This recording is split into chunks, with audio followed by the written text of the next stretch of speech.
Good evening, sir. Good evening. Assalamu alaikum and good evening everyone else. Uh, I think I'm audible to all of you. Yes, Yes, sir, you are. that's great.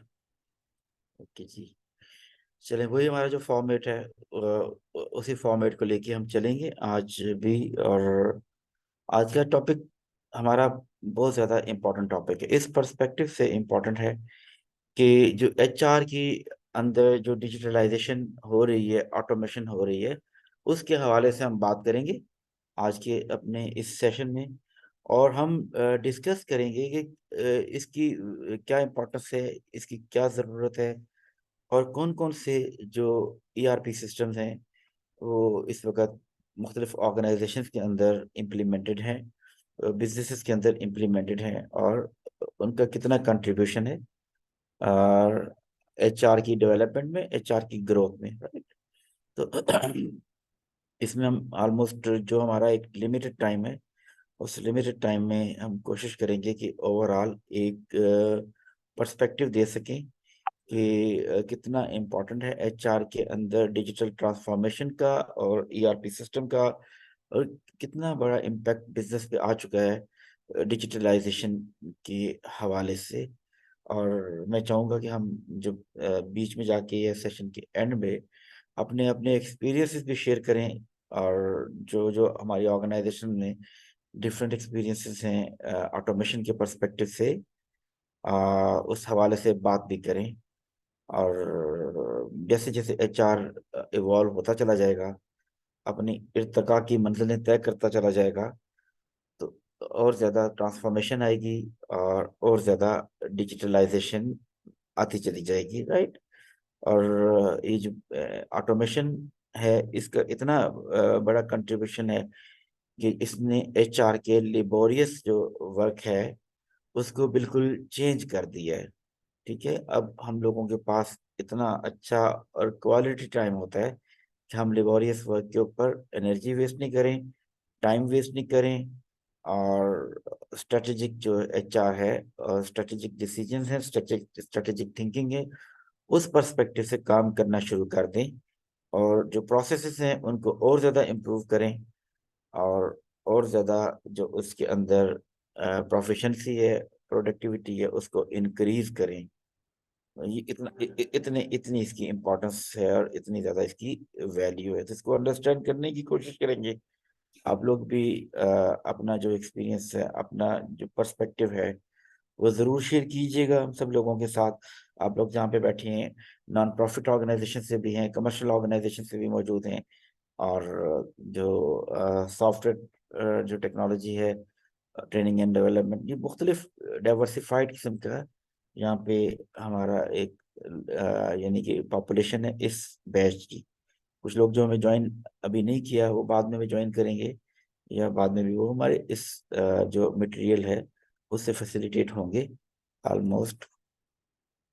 मैं यहाँ पे बताना चाहूँगा कि मैं last session में भी मैंने इस पे बहुत बात की थी, जो हमारा, और इस प्रेजेंटेशन को थोड़ा से चेंज के साथ हमने शेयर किया था, तो वो बड़ी ज़्यादा इफेक्टिव थी, और उस तक रीच बहुत से लोगों की पहुंची है, बहुत से लोगों ने उस हवाले से बात भी की, राइट।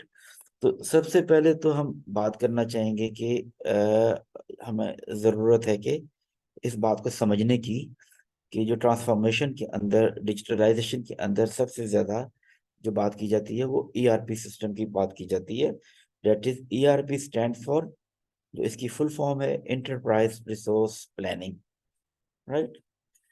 तो मैं यहाँ सेशन स्टार्ट करने से पहले मैं चाहूँगा कि मुझे आप लोग जो आपकी अंडरस्टैंडिंग है और आपका जो एक्सपीरियंस है, उस हवाले से बात करें, बताएं, बाकी लोगों के साथ शेयर करें कि आप लोग ईआरपी सिस्टम से क्या अंडरस्टैंड करते हैं और इसकी वैल्यू को कितना समझते हैं, एंटरप्राइज रिसोर्स प्लानिंग सिस्टम। और अगर आपके पास कोई यूज़ हो रहा है ईआरपी सिस्टम आपकी ऑर्गेनाइजेशन में, एचआर में, फाइनेंस में, या किसी भी और डिपार्टमेंट में, तो उस हवाले से आप अपना एक्सपीरियंस शेयर कीजिए हम लोगों के साथ। और फिर उसके बाद हम इसको लेके आगे बढ़ेंगे। राइट। मैं जानना चाहूँगा यहाँ सबसे पहले सलीम साहब हमें ज्वाइन कर चुके हैं। इनसे मैं आपको ज़हमत देता हूँ। सलीम साहब, आप मुझे अपना एक्सपीरियंस बताइएगा ईआरपी सिस्टम के पर्सपेक्टिव से, और अगर आपकी अस्सलाम ऑर्गेनाइजेशन। वालेकुम। साहब जी बोलिएगा सलीम साहब। अ, बहुत शुक्रिया सर, सबसे पहले मुझे टाइम देने के लिए। सर बिल्कुल, हमारे यहाँ एक सिस्टम इम्प्लीमेंटेड है जो बेसिकली हमने जो है वो थर्ड पार्टी से बनवाया है, आउटसोर्स किया था हमने। और उसको हम प्राइम HRMS के नाम से जो है ना हम जानते हैं। ये फैसलाबाद की एक ऑर्गेनाइजेशन थी, और उनके ज़रिए हमने इसको डेवलप करवाया है। उनका सिस्टम बना हुआ था, बट उसको हमने अपने ऑर्गेनाइजेशन के रिलेटेड जो है वो कस्टमाइज करवाया है। और उसके अंदर हम अपने HR के जितने भी मॉड्यूल्स हैं जो हमारी रिक्वायरमेंट के मुताबिक हैं, वो हम सब के सब उसके अंदर यूज़ कर रहे हैं। अगर आप कहते हैं तो मैं उसको ये भी एक्सप्लेन कर देता हूँ कौन कौन से मॉड्यूल्स उसके अंदर हैं और किस तरीके से हम करते हैं, या अभी इसको मैं रोक के रखूँ जिस तरह आप हुक्म करते हैं। ठीक है सलीम साहब, इसको हम बाद में थोड़ा सा डिस्कस कर लेंगे ना डिटेल के साथ। Thank you. Thank you so much. जी शाइस्ता, मैं आपको ज़हमत देना चाहूँगा कि आप अगर अपना एक्सपीरियंस शेयर कर दें हम लोगों के साथ। अ, आपको कभी इत्तेफाक हुआ हो ईआरपी सिस्टम यूज़ करने का?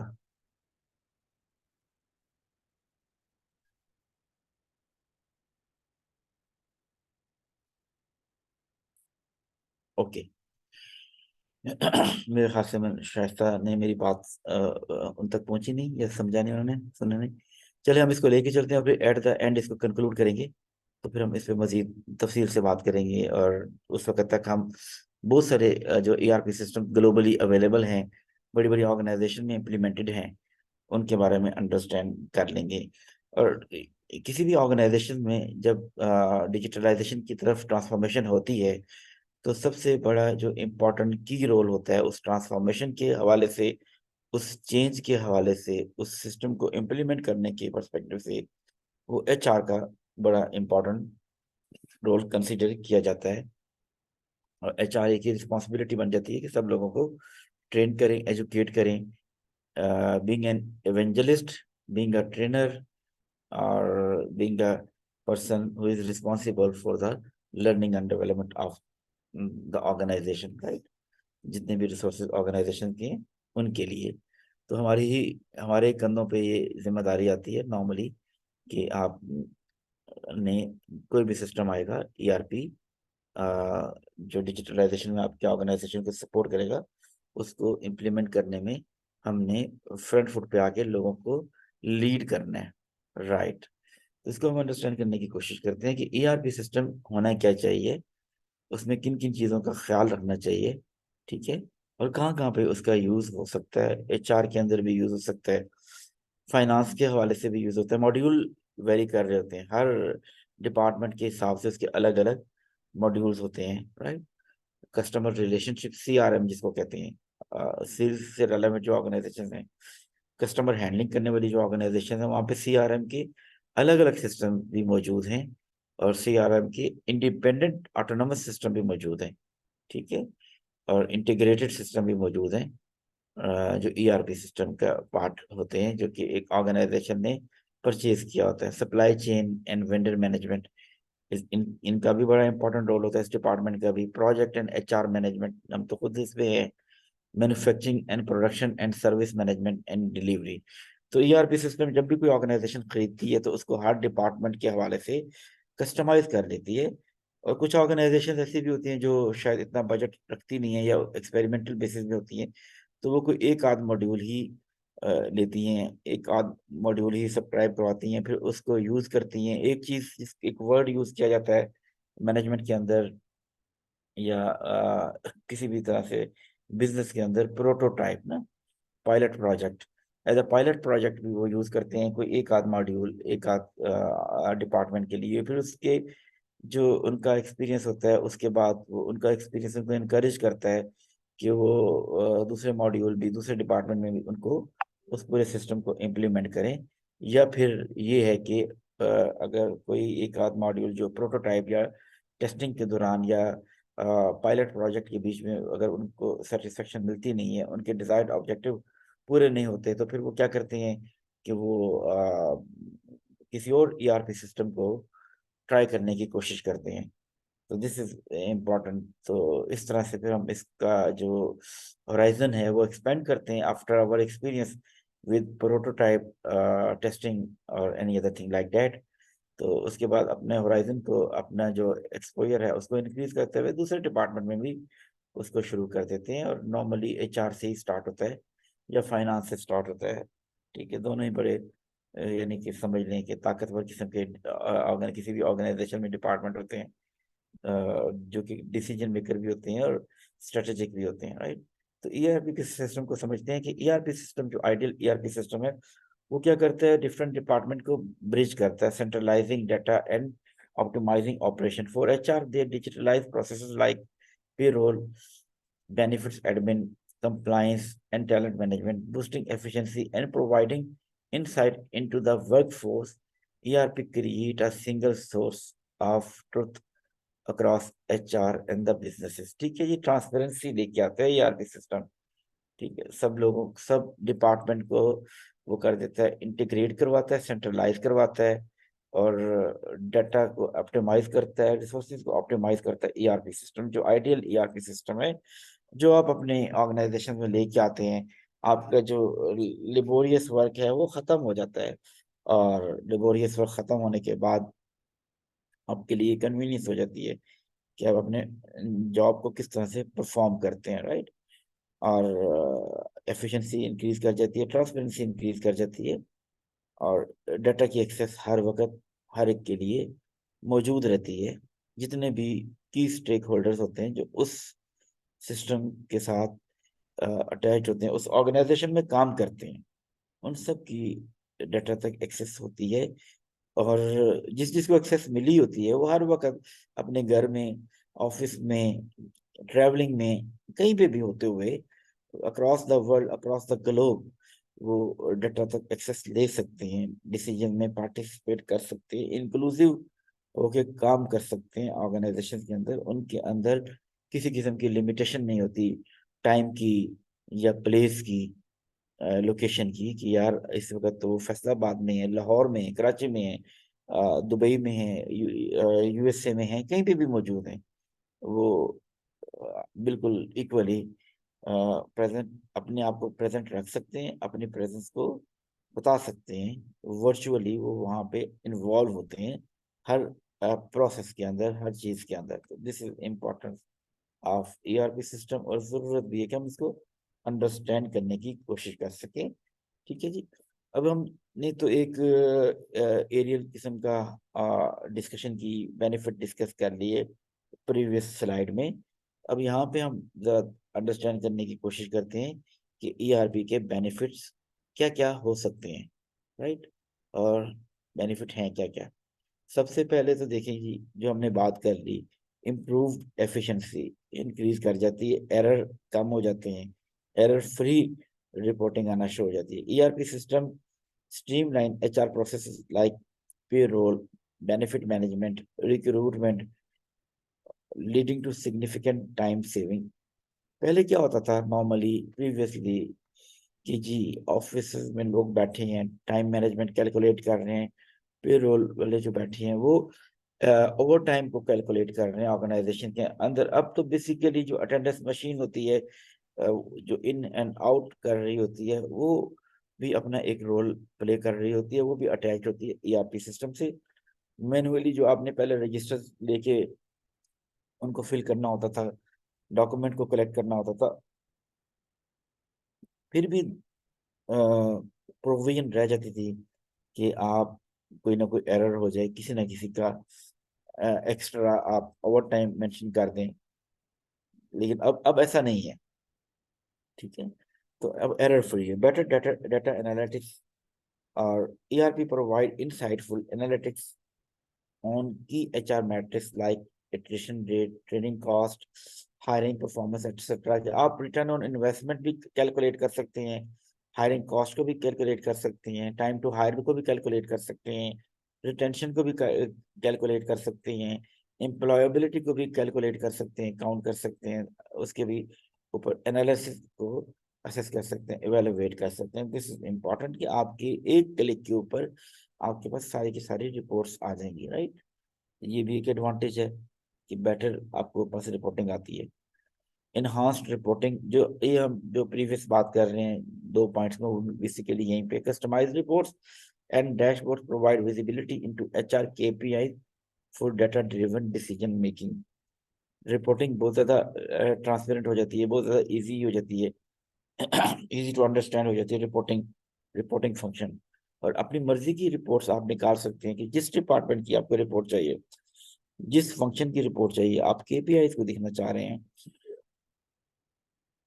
आप उन सब की रिपोर्ट निकाल के अपने सामने लेके आ सकते हैं ताकि आप उनको एवेलुएट करें, उसका एनालिसिस करें, right. Unified HR system consolidates all HR information like employee data, policies, payroll etcetera into a single integrated system. ठीक है जी। अब ये नहीं है कि ये अब डिजिटलाइजेशन आ रही है, आर्टिफिशियल इंटेलिजेंस आ रही है, तो बहुत सारी जॉब खत्म हो जाएगी, कम हो जाएंगी, या रिफाइन हो जाएंगी, या रीडिजाइन हो जाएंगी।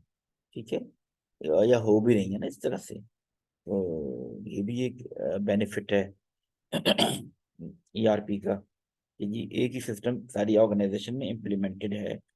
और ऑर्गेनाइजेशन की जितने भी ऑफिसेज हैं, जितने भी रिसोर्स हैं, जहाँ जहाँ पे लोग काम कर रहे हैं, उसी एक ही सिस्टम से फैसिलिटेट होने जा रहे हैं। ईआरपी सिस्टम ईआरपी मतलब enterprise resource planning system, provide numerous benefit for HR, include improved efficiency, better analytics and reporting for data driven decision। आपके पास जब डाटा आ जाता है ना किसी भी किस्म का, with the help of ERP system, when you extract data, that will be helpful for you, and that will facilitate you to take strategic decision, to make the strategic decision। आप business plan develop कर सकते हैं, आप strategic decision कर सकते हैं on the basis of the data you received from this system।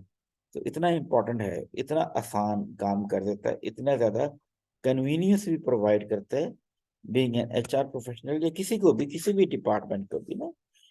जब आपने उसको इम्प्लीमेंट किया हुआ है, अब आप देखते हैं कि जी जब आप ईआरपी इम्प्लीमेंटेशन प्रोसेस की तरफ जाते हैं, तो आपने किन किन स्टेप्स को कंसिडर करना है, मलहूज़ खातिर रखना है, और किस तरह से आपने जब ईआरपी सिस्टम को इम्प्लीमेंट करना है, किसी भी ट्रांसफॉर्मेशन को लेके आना है।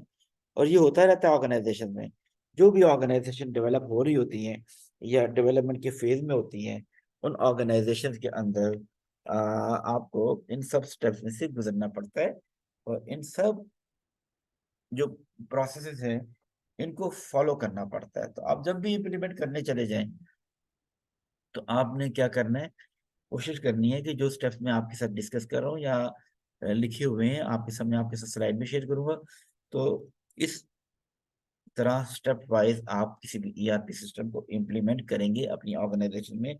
ये स्टेप्स जो है आपको हेल्पफुल होंगे, राइट।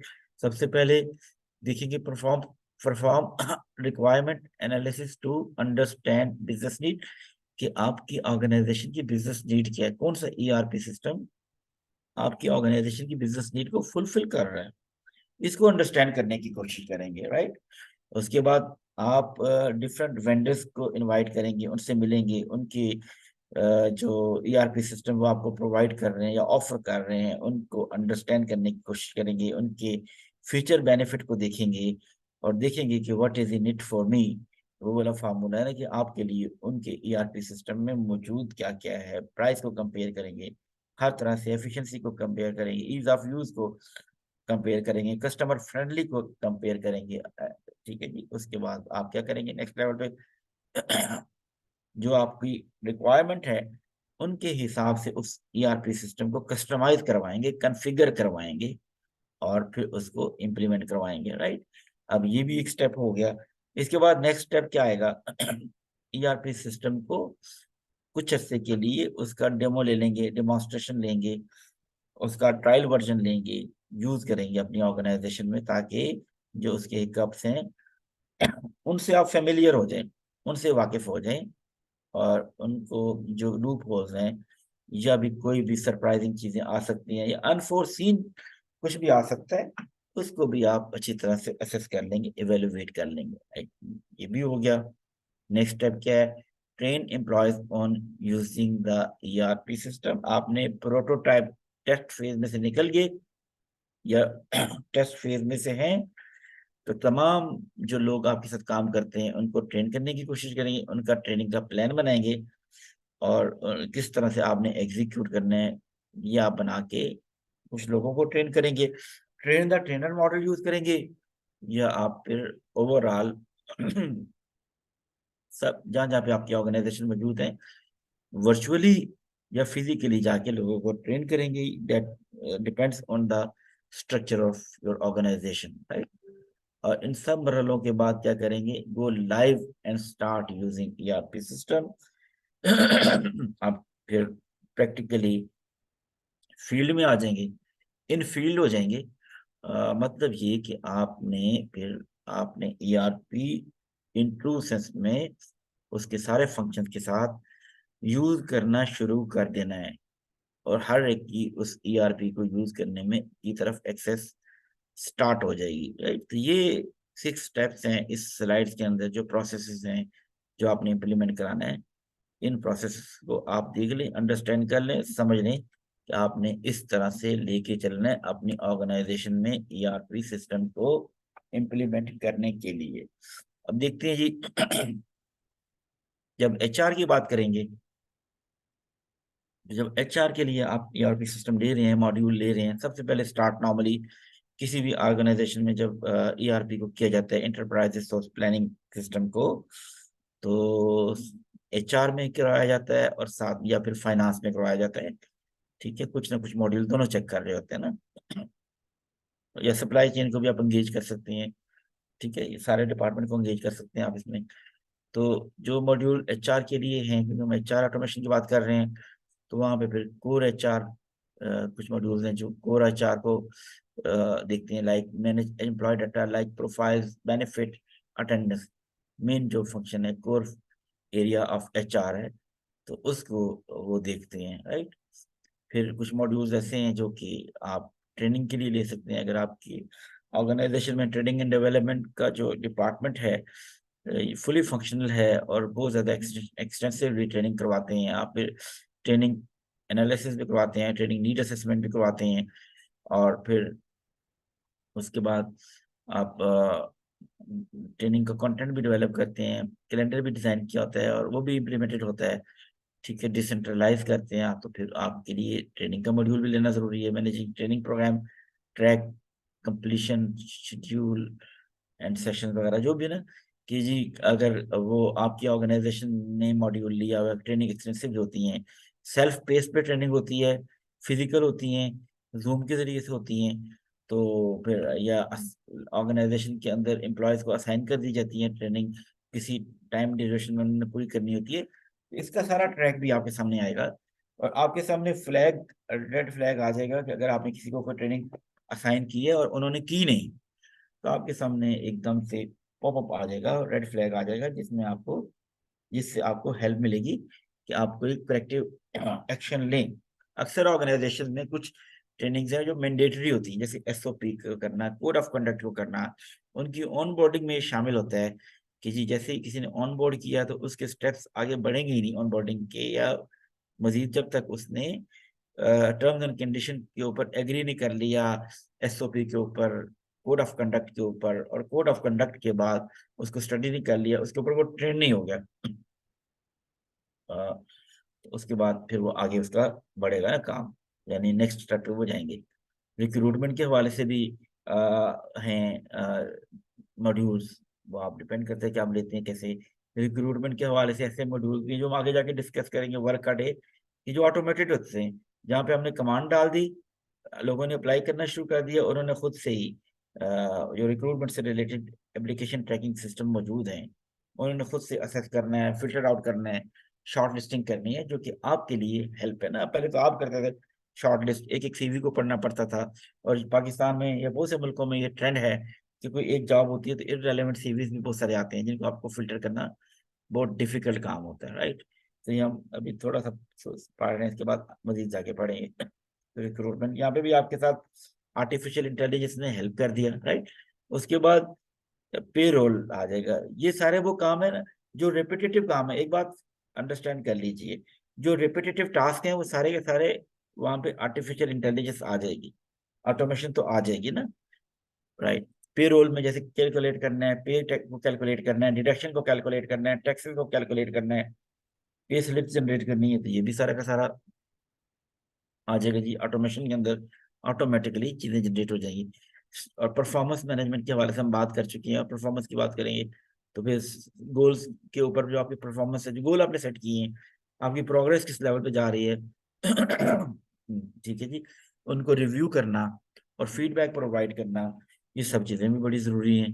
तो ये सारे के सारे वो मॉड्यूल्स हैं जो कि आपको, या तो आप सारे के सारे मॉड्यूल ले लेंगे, या फिर आपको एक आध मॉड्यूल ले लेंगे, और उसके बाद आपने क्या करना है, कंप्लीट जो भी आपके फंक्शन हैं उनके हवाले से सारे के सारे मॉड्यूल्स को ले लेना है, राइट जी। दिस इज नेक्स्ट वन जी, राइट। फिर अभी आपके सामने ये चैलेंजेस इन ईआरपी अडॉप्शन वाली स्लाइड नजर आ रही है आपको, या benefit of ERP for HR नजर आ रही है, विजिबल है ना? मैं आपसे पूछ रहा हूँ, जितने भी लोग मौजूद हैं यहाँ पे। सर अभी जो है स्लाइड चेंज नहीं हुई, बेनिफिट्स वाली ही स्लाइड नजर आ रही है। अच्छा, बेनिफिट्स वाली स्लाइड नजर आ रही है ना, गुड, जस्ट अ मिनट। हाँ, समटाइम ऐसा होता है।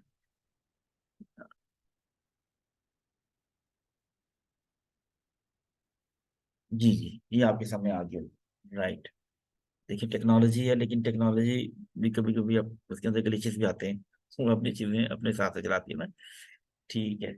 चैलेंजेस इन ईआरपी एडॉप्शन, तो ये चैलेंजेस हम इस स्लाइड में देखेंगे कि कौन कौन से चैलेंजेस आपको फेस करने पड़ते हैं जब भी आप ईआरपी को लेके आते हैं अपनी ऑर्गेनाइजेशन में।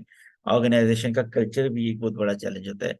ऑर्गेनाइजेशन के अंदर काम करने वाले लोग भी बहुत ज्यादा बड़े चैलेंज होते हैं ना, वो आते ही नहीं, वो ईमेल पे बड़ी मुश्किल से लेके आते हैं, कुछ जगहों पे तो ये भी होता है, ठीक है। तो इस तरफ तो ऑटोमेशन की तरफ लेके आना तो बड़ा मुश्किल काम होता है ना। तो ये कल्चर को चेंज करना, एनवायरनमेंट को चेंज करना, चेंज मैनेजमेंट को कैरी करना, ये it's not an easy task, right. तो ये भी बड़ा डिफिकल्ट है। Adopting an ERP system requires significant changes to business processes which can be difficult to manage. पहले भी मैंने बात हुई हमारी, तो चेंज को कोई भी एक्सेप्ट नहीं करता। चेंज हर एक को नागवार गुजरती है और नागवार लगती है ना, तो लोग नहीं आते इस तरफ। और वो, और जो की स्टेक होल्डर्स हैं पर्टिकुलरली, उनको भी लेके आना मुश्किल काम होता है। लोगों को लिटरेट करना इतना इजी नहीं है ना, लोग नहीं आते इस तरफ, चीजों की तरफ। Data migration, migration data from legacy system into a new ERP can be complex and time consuming. अब अच्छा, मजे की बात बताऊं, बड़ी जगहों पे एक्सपीरियंस करने का इत्तेफाक हुआ ना। अब जब ऑडिट होता है या डाटा माइग्रेट करते हैं, तो मैनुअली चीजें मेंटेन की होती हैं। अब ईआरपी ने तो आपको अल्टीमेटली वही इंफॉर्मेशन देनी है जो आपने उसके अंदर डालनी है ना, इनपुट करनी है। अब अगर आप डाटा यहाँ पे गलत डाल देंगे तो रिपोर्ट भी गलत आएगी। अब जब हम मैनुअली डाटा निकाल के ट्रांसफर कर रहे होते हैं, ट्रांसफॉर्म कर रहे होते हैं, डाटा माइग्रेट कर रहे होते हैं, तो पता लगता है डाटा को इवेलुएट कर रहे होते हैं, तो वहां पे पता लगता है जी बड़े बड़े ब्लंडर हुए हुए हैं, ठीक है। अब वो ब्लंडर जो हुए हैं, मिस्टेक्स वाला डाटा है, एरर वाला डाटा है, जिस तरह की भी मिस्टेक्स हैं, वो हम दोबारा सिस्टम में प्लग इन कर देंगे, तो अल्टीमेटली उसकी बेस पे रिजल्ट भी, आपके रिपोर्ट्स भी और एनालिसिस भी गलत आएंगे ना। तो ये भी बड़ा एक इश्यू है कि आपने इंश्योर करना है कि डाटा, इन करेक्ट डाटा जो है वो आप लेके चलें उस से माइग्रेट करते हुए डाटा की एक्यूरेसी को भी चेक कर लें, राइट।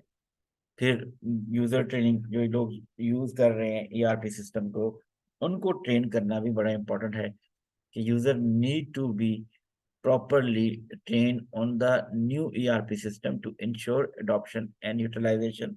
अभी बार बार इंश्योर भी करना पड़ता है कि यार जिनको आपने ट्रेन किया वो इस सिस्टम पे आए कि नहीं आए, उन्होंने यूज करना शुरू किया कि नहीं किया, फीडबैक कैसा है, उनको प्रॉब्लम्स क्या क्या आ रही हैं। तो ये आल्सो अ डिफिकल्ट थिंग, और बड़ी मुश्किल से, और कई दफा बड़े ऐसे स्टेप्स लेने पड़ते हैं, बड़े सख्त किस्म के हार्श किस्म के या हार्ड किस्म के स्टेप्स आपको लेने पड़ते हैं लोगों को ईआरपी की तरफ, जो आप लेके आए हो उसकी तरफ लेके आने के लिए। इवन डिस्करेज करना पड़ता है लोगों को, यार आप ऑफिशियल ईमेल पे ईमेल करें, आप जीमेल वाली ईमेल पे या इस तरह की ईमेल पे ईमेल नहीं करें ना, ठीक है। तो इस तरह लोगों को बताना पड़ता है, बार बार लेके आना पड़ता है, ट्रेन करना पड़ता है, टेम करना पड़ता है, ट्यून करना पड़ता है, राइट।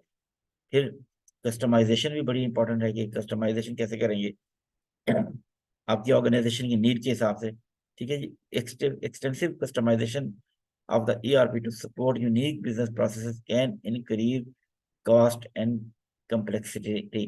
कभी कभी आपके पास बजट भी कम होता है और आप नहीं चाहते हैं कि हर हर जगह पे, हर बिजनेस के अंदर, हर डिपार्टमेंट के अंदर ये आप ईआरपी को इम्प्लीमेंट कर दें और उनकी नीड्स के हिसाब से इसको कस्टमाइज भी कर लें। तो सम टाइम ये भी बड़ा डिफिकल्ट होता है और इसके लिए बजट भी चाहिए, कॉस्ट भी चाहिए और अप्रूवल भी चाहिए होती है ना। इस तरह से भी होता है। और जब जितना जितना कस्टमाइजेशन करते चले जाएंगे उतनी उतनी आपकी कॉस्ट भी बढ़ती चली जाएगी। तो ये भी एक चैलेंज है, कॉस्ट करना, बजट का लेके आना, राइट। फिर इंटीग्रेशन क्या है, integration the ERP with other enterprise system can be technically challenging, right. Sometime ये भी हो सकता है ना, आपने सैप का सिस्टम लिया होगा, सैप का सिस्टम से आप तंग आ गई, जब प्राइम वालों का आपने सिस्टम ले लिया जो लोकली मैन्युफैक्चर्ड ईआरपी सिस्टम्स हैं, और आपने अब कोई और अपग्रेड कर दिया अपने सिस्टम को, आपने कहा नहीं यार मुझे तो ओरेकल का सिस्टम लेना है, एचसीएम लेना है, पीपल सॉफ्ट लेना है। तो फिर आप क्या करेंगे जी, जो डाटा उसमें मौजूद था उसको इंटीग्रेट करेंगे। अब यहाँ पे सिस्टम समटाइम सपोर्ट करना छोड़ देता है, ये भी होता है कि जब अपोनेंट किस्म के जो हैं, जो एक दूसरे के कारोबारी हरीफ टाइप के सिस्टम मौजूद हैं, या जैसे आप अगर कोई आप अपने लैपटॉप में कोई सॉफ्टवेयर कोई डाल लें या एंटीवायरस डाल लें और जब उसको आपने डिलीट करना हो तो वो 4-5 दफा आपसे पॉपअप करके बार बार पूछता है कि आर यू सीरियस, वाकई आप डिलीट करना चाह रहे हैं। फिर आपको साथ साथ ऑफर भी दे देता है कि नहीं नहीं, अच्छा ऐसा करेंगे हम 50% आपको डिस्काउंट देते हैं। फौरन ही पॉपअप आ जाएगा ना, ऑटो जनरेट हो जाएगा। तो आप ऐसा करेंगे, इस ऑफर को अवेल करें और हमारे सिस्टम को रहने दें। तो ये भी एक चीज है कि इंटीग्रेशन के अंदर कि आपको सपोर्ट नहीं मिलती। ये सिस्टम इस तरह से बनाए होते हैं कुछ जगहों पे, इथिकली तो इस तरह होना नहीं चाहिए, लेकिन कुछ लोकली मैन्युफैक्चर्ड बनते हैं या कोई भी इस तरह कर सकता है ना कि सिस्टम आपको रेजिस्ट करे करंट सिस्टम के नए सिस्टम को इम्प्लीमेंट करते हुए आप इतना वो कस्टमर फ्रेंडली ना हो, डाटा इंटीग्रेट ना हो रहा हो, डाटा माइग्रेट ना हो रहा हो। This is also a challenge. Testing, thorough testing across module integration, data and customized code is critical and time intensive। कि आपने अब थॉरो चेक करना है, जो चेक वारंटी तो उसकी है नहीं, आपने तो बहुत डिटेल से चेक करना है, इम्प्लीमेंट करना है, एग्जीक्यूट करना है, उसके बाद फिर आपने अप्रूव करना है। अब आपकी टेस्टिंग में कोई चीज आपसे मिस हो गई, for Hello, example, hello, hello. या Some David, actually, yeah, please a little bit of English. okay, sure, sure, sure. We are Okay. talking, David, we are talking about the implementation of ERP system. We are talking about the digitalization and automation, automated processes in businesses, right? So this is also an important thing. And these are the challenges in slide which we are going to face when we are having a new ERP system or any ERP system from manual to digitalized ERP system, right? So you are understanding the concept of ERP, okay? Yes, sir. These are Okay, the sir. challenges, and with the headline, you can easily understand these are particular challenges we are going to face. You know, when you are going to shift to ERP system from manual, people are very much resistant to adopt change, and they are not very much supportive in your task and your things, right? So we have to face these 6 challenges while adopting any ERP system. Understand? Yes, sir. Uh, and we are discussing these challenges, right? Yes, sir. Okay, great. Thank you very much for pointing out. Now we are going to the next slide. These are the challenges we are going to face. And जब आप थोड़ा testing करते हैं और उसके बावजूद भी कुछ ना कुछ रह जाता है, कोई शॉर्ट कमिंग may remain, और जिसको आपने अंडरस्टैंड ना किया, ऑब्जर्व ना किया हो, then you can face a problem, or when you are going to launch that system, or when you are going to purchase that system for your organization, and after having the purchase of that system, it is going to be exposed to you that there are some lacunas or something like that, right? So this is the fact. These are the challenges, and what we are considering the best practices related to uh, having ERP system, right? Very much important. That is the very important factor that the executive of your organization need to understand the importance of that ERP system. You have to buy. They have to buy this ERP system first, right? And you have to convince them to buy that system, to approve that system, right? Which you are going to have in your organization, right? Executive buy-in. This is the best practice. You need to convince them, right? Having support from C-level executive is crucial for successful ERP implementation. Simultaneously, you have to train them. You have to convince them कि भाई वो ERP system पे आ जाएं, और आपने approval भी उन्हीं से लेनी है कि यार ईआरपी, क्योंकि बजट उनके पास है. They have the power to sanction finances and other things like that, right? They have the power uh, to execute financial support to the system, right? तो ये भी बेसिकली एक इम्पोर्टेंट थिंग है कि एग्जीक्यूटिव बाय एंड, राइट, कि जी उनको भी convince होना है कि top leadership, they are included in the top leadership of any organization. That's why they are there to make a decision to support you and to support this ERP system, right? User training. Adequate end user training ensures user understand and adopt the new system. These are the best practices to implement any ERP system, enterprise resource planning system in your organization successfully, right? You have to train end user about the system, right? The other thing that is that best data migration, proper data migration from legacy traditional system ensures data integrity in the new ERP system, right? You have to make sure that you are transferring the correct data into the new ERP system from the former traditional system.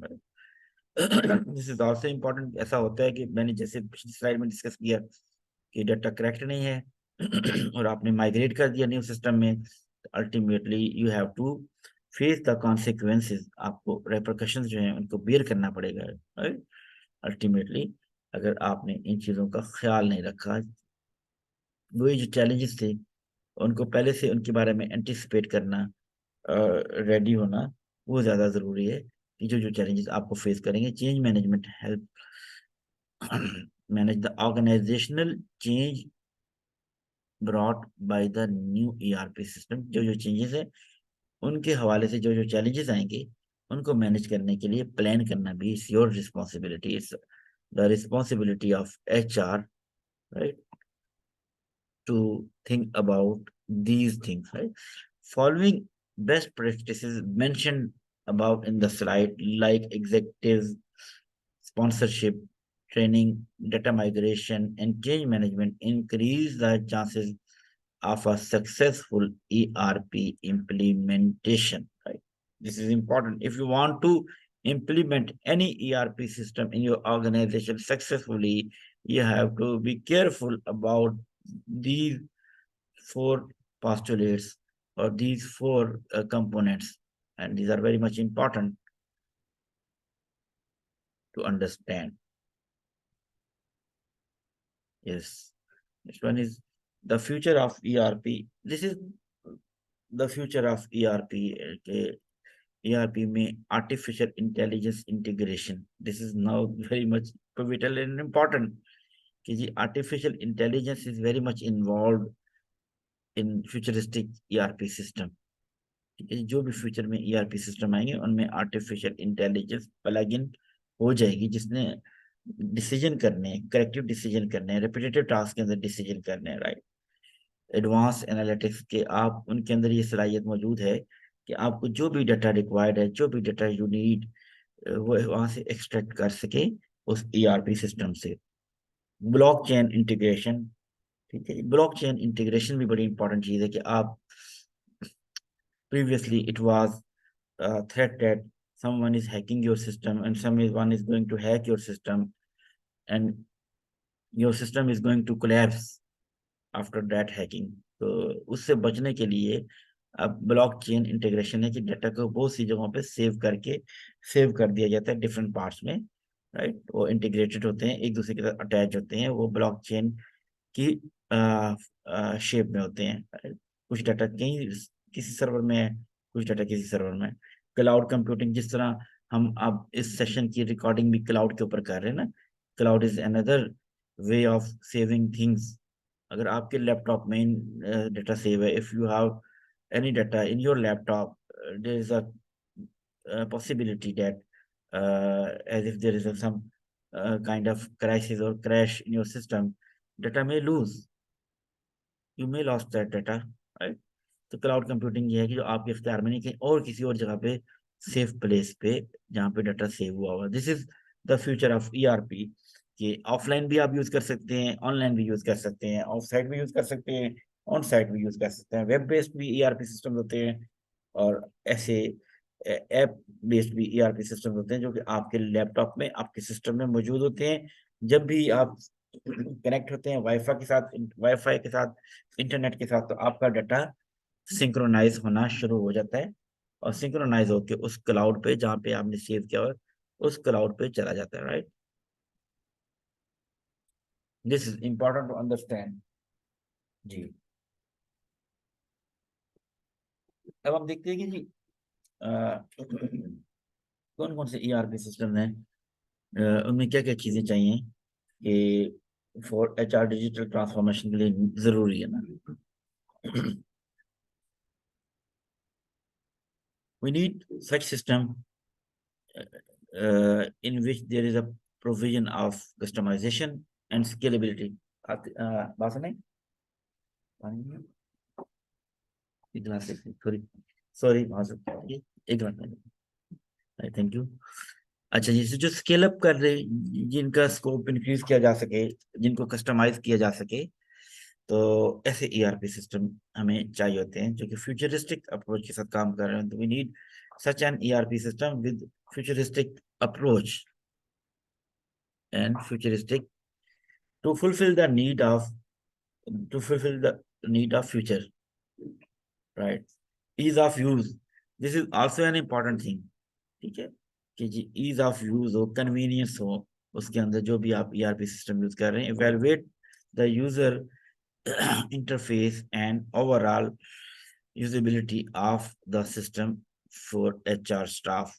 ऐसा नहीं हो complicated and complex किस्म के system आप लेके आ जाएं और लोगों को यूज करना है मुश्किल हो जाए, लोगों के लिए यूजर फ्रेंडली ना हो, ठीक है, यूजर फ्रेंडली वो सिस्टम ना हो और फिर आपके लिए डिफिकल्टी हो जाए कि आप के लिए यूजलेस हो जाए वो सिस्टम, ठीक है। Integration capabilities, that system must have the capability to integrate with your current system। Consider how well the ERP integrates with other HR system you already have in place। ठीक है, ऐसा system हो कि जो हर एक के साथ इंटीग्रेट कर सके। You have the capability to integrate most of the system, right? कोई ऐसी चीज आप करें जो मार्केट से हटके हो, और कोई ऐसी प्रोडक्ट भी लेके आ जाए तो वो प्रोडक्ट कुछ अर्से बाद पिट जाएगी, क्योंकि उसको यूज करना इतना इजी नहीं होगा। तो कभी बिफोर जो सिस्टम था ना, एक जब सोवियत यूनियन USSR अपने फुल अरूज पे था, कैपिटलिज्म वर्सेस सोशलिज्म, ठीक है जी। तो फिर क्या होता था, जो कैपिटलिस्ट मार्केट थी उसकी प्रोडक्ट अलग होती थी, कन्वीनियंस होती थी, लेकिन जो इसके कंपैरिजन में जो सोशलिस्ट मार्केट होती थी या कम्युनिस्ट मार्केट होती थी, वो बिल्कुल अलग चीजें बनाया करती थी ना। कि अगर कोई, मुझे याद है पुराने जमाने के जो रशिया से टीवी आते थे, फ्रिज आते थे, या कोई और चीजें आती थी, उसके हिसाब से एसी आते थे, तो यहाँ पे वो लोग ही मौजूद नहीं होते थे जो उनके स्पेयर पार्ट्स प्रोवाइड कर सकें या उनको ठीक कर सकें या उनको मेंटेन कर सकें। अल्टीमेटली वो चीजें मार्केट से ऑब्सोलीट हो गई। तो अगर आपका ईआरपी सिस्टम के अंदर ये कैपेबिलिटी नहीं होगी कि वो इंटीग्रेट हो सके दूसरे सिस्टम के साथ, तो अल्टीमेटली कोई इसको यूज नहीं करेगा, खत्म हो जाएगा, थोड़े अरसे बाद वो ऑब्सोलीट हो जाएगा। और साथ में कस्टमर सपोर्ट भी मिलती हो आपके ईआरपी सिस्टम में। आप जिस वेंडर से भी आपने लिया है, वो आपको 24/7 कस्टमर सपोर्ट प्रोवाइड करे, ठीक है जी। इस बारे में भी आपने रिसर्च करनी है। तो आपने इवेलुएट करना है, you have to evaluate while selecting the best ERP system, enterprise resource planning system for your organization. Right? This is important. Conduct thorough research and consult expert to find out the right HR ERP system that align with your organization unique needs and goals. You have to conduct a thorough research. वो research आपको help करेगी कि जो ERP system आप select कर रहे हैं, choose कर रहे हैं, क्या वो आपकी ऑर्गेनाइजेशन के लिए हेल्पफुल है कि नहीं है। राइट, तो दिस इज इम्पोर्टेंट कि आप अंडरस्टैंड करें कि आपकी ऑर्गेनाइजेशन के लिए जो ईआरपी सिस्टम आप लेके जा रहे हैं, वो इन पैरामीटर्स को फुलफिल कर रहा है कि नहीं कर रहा जो आपको चाहिए। ये ना हो कि आप ऐसा डिसीजन कर लें जिसके ऊपर आप you have to repent on that decision, जिसके ऊपर आपको अफसोस करना पड़ेगा, यार ये मैंने कौन सा डिसीजन ले लिया, ये मैंने कौन सी प्रोडक्ट ले ली, उससे क्या होगा। You have to you have to have a deficit in financial term। आपका वक्त भी जाया होगा, you have to waste your time in that particular exercise of using that ERP system which is useless for your organization, और वो जो future ready नहीं है, फ्यूचरिस्टिक नहीं है ना, जो आपकी नीड्स को पूरा नहीं कर सकता। तो इसलिए ये डिसीजन काफी डिफिकल्ट डिसीजन है।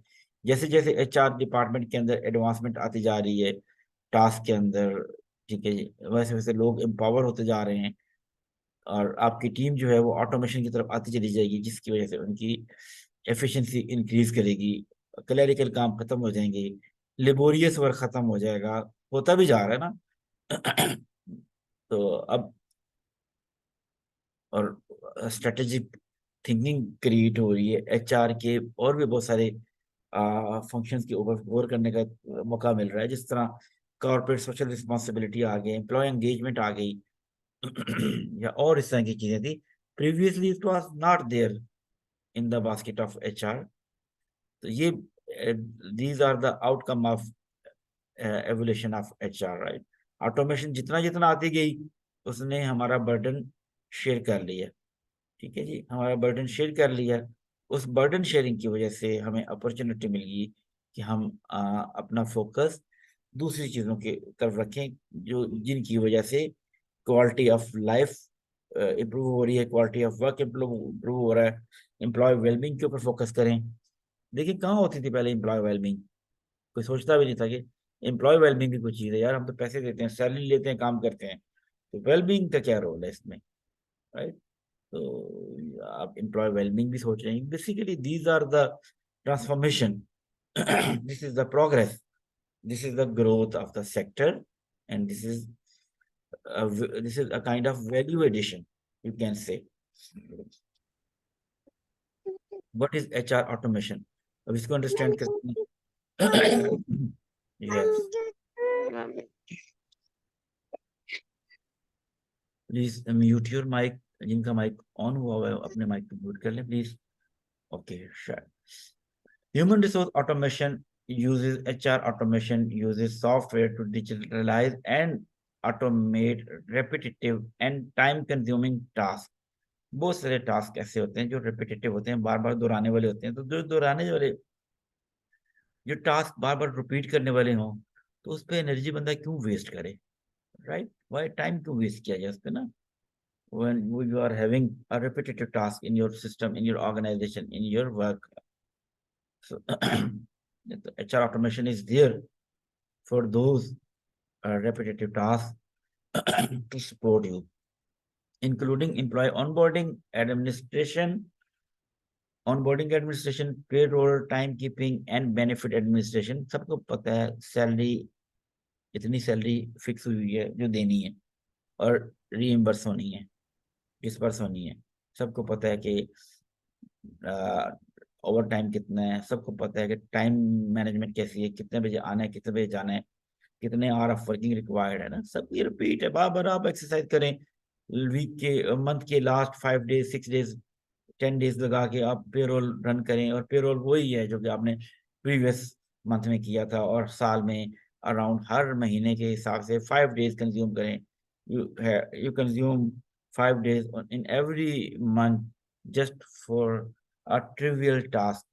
बिल्कुल एक आम सा मामूली सा काम है जिसके लिए आपको हर दफा कितने लोगों को एंगेज करके ये पेरोल के साइकिल को रन करना पड़ता है। तो इसकी क्या जरूरत है ना? एक पूरा रिसोर्स रखा हुआ है जो सैलरी भी लेता है, जो आता भी है ऑफिस में, आपने उसको एक काम करने की जगह भी प्रोवाइड की हुई है, उसकी भी कॉस्ट है, राइट? और भी बहुत सी चीजें सबसे रिलेटेड है, उसके लंच का भी आपको इंतजाम करना पड़ता है, और भी चीजें, तो ऑफिस में आके बैठते हुए कॉस्ट भी है, सारी चीजें।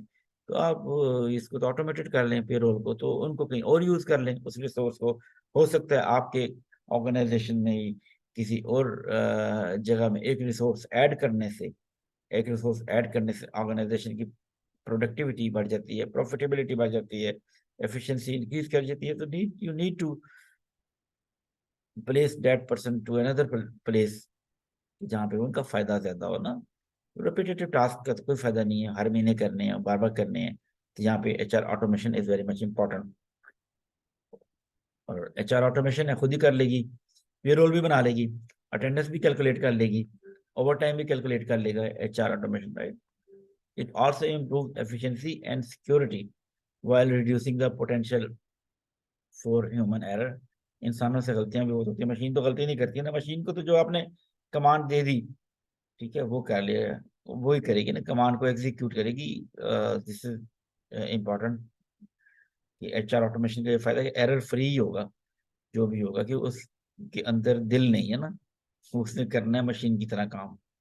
HR automation has emerged because of the time and amount of physical paperwork involved in everyday HR process. If HR professionals in your team spend more time on admin rather than utilizing their valuable skill in other areas of the business, then it is time to find a new way of working. Understand कर लिए statement को? ठीक है जी, useless है अगर आपके लोग अपना जो क्वालिटी टाइम है वो स्पेंड कर रहे हैं ट्रिवियल चीज़ों पे, फजूल चीज़ों पे, यूजलेस चीज़ों पे, यूजलेस प्रोसेसेस पे। तो ज़रूरी है कि कोई और काम करने का तरीका ढूंढ लिया जाए, कोई और वे आउट निकाल लिया जाए, ठीक है? वरना तो इस तरह होता चला जाएगा, वेस्ट हो जाएगा आपका टाइम, आपका रिसोर्स, सब कुछ ना। तो इससे बचना ज़्यादा ज़रूरी है। और जब इतना कुछ करने के बावजूद, इतने लेबोरियस वर्क के बावजूद, इतनी हार्ड वर्किंग के बाद, ठीक है, फिर भी एरर तो आने का चांस है ही ना। ठीक है, तो क्या फायदा इतनी हार्ड वर्क का, इतने इतनी ज्यादा लेबर का, कि ultimately you have to face some kind of or any kind of error in your data or in your process or in your system. That's it. इससे टाइम भी बचेगा, एनर्जी भी बचेगी, और क्लैरिकल काम जो है उनसे भी आप बच जाएंगे।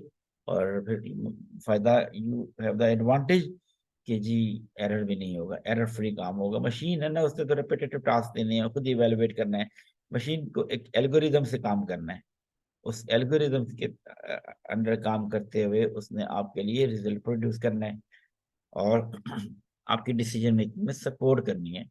अब this is very much important कि आजकल आर्टिफिशियल इंटेलिजेंस के बारे में बहुत ज्यादा बात की जाती है, बॉट के ऊपर बहुत ज्यादा बात की जाती है। Different bots are there, like ChatGPT है, बिंग है, गूगल बार्ड है, लोग यूज कर रहे हैं इसको इवन प्रेजेंटेशन बनाते हुए, लोग आर्टिफिशियल इंटेलिजेंस को यूज कर रहे हैं, वीडियोस बनाते हुए लोग आर्टिफिशियल इंटेलिजेंस को यूज कर रहे हैं। यहाँ पे आपने हमारे इस CHRP की इंट्रोडक्टरी वीडियो देखी होगी, जो हमने आपके साथ बहुत पहले शेयर की थी, जहाँ पे आप ये लेक्चर देखेंगे वहाँ पे अवेलेबल भी होगी। वो भी हमने आर्टिफिशियल इंटेलिजेंस से बनाई। हमें हायर नहीं करना पड़ा ना किसी वीडियो एडिटर को, किसी और को, रिकॉर्डिंग करने वाले को। हमने आर्टिफिशियल इंटेलिजेंस की हेल्प ली और वो वीडियो बना ली, कंटेंट डिजाइन कर दिया, कंटेंट बना लिया। तो artificial intelligence is very much important. Artificial intelligence, which is one of the most advanced and growing technologies today, has helped a lot in improving the HR department. This is very much important to understand, right? Artificial intelligence, AI, automates and completes the majority of low value HR tasks so that more attention may be focused on the strategic scope of work. जैसे artificial intelligence से आप chatting कर रहे हैं, उसको आपके behaviour का पता है, आपके बॉट को आपके आर्टिफिशियल इंटेलिजेंस के जो भी सिस्टम आपकी डिवाइसेस में, गैजेट में मौजूद है, उनको आपके बिहेवियर का पता है।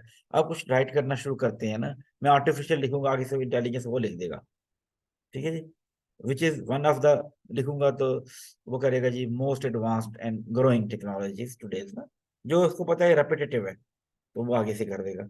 उससे क्या होगा, मुझे तो सजेस्टिव वे में मुझे सजेस्ट करेगी आर्टिफिशियल इंटेलिजेंस और हम उसको करते चले जाएंगे।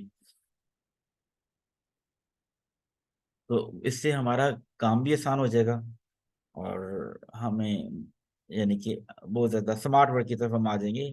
हार्ड वर्क से हमारी जान छूट जाएगी, हमारा एरर भी नहीं होंगे ना।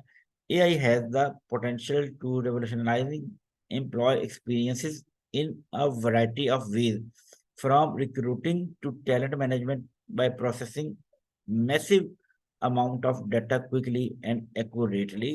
देखिए आर्टिफिशियल इंटेलिजेंस ने डाटा बहुत तेजी से वो करना है, प्रोसेस करना है।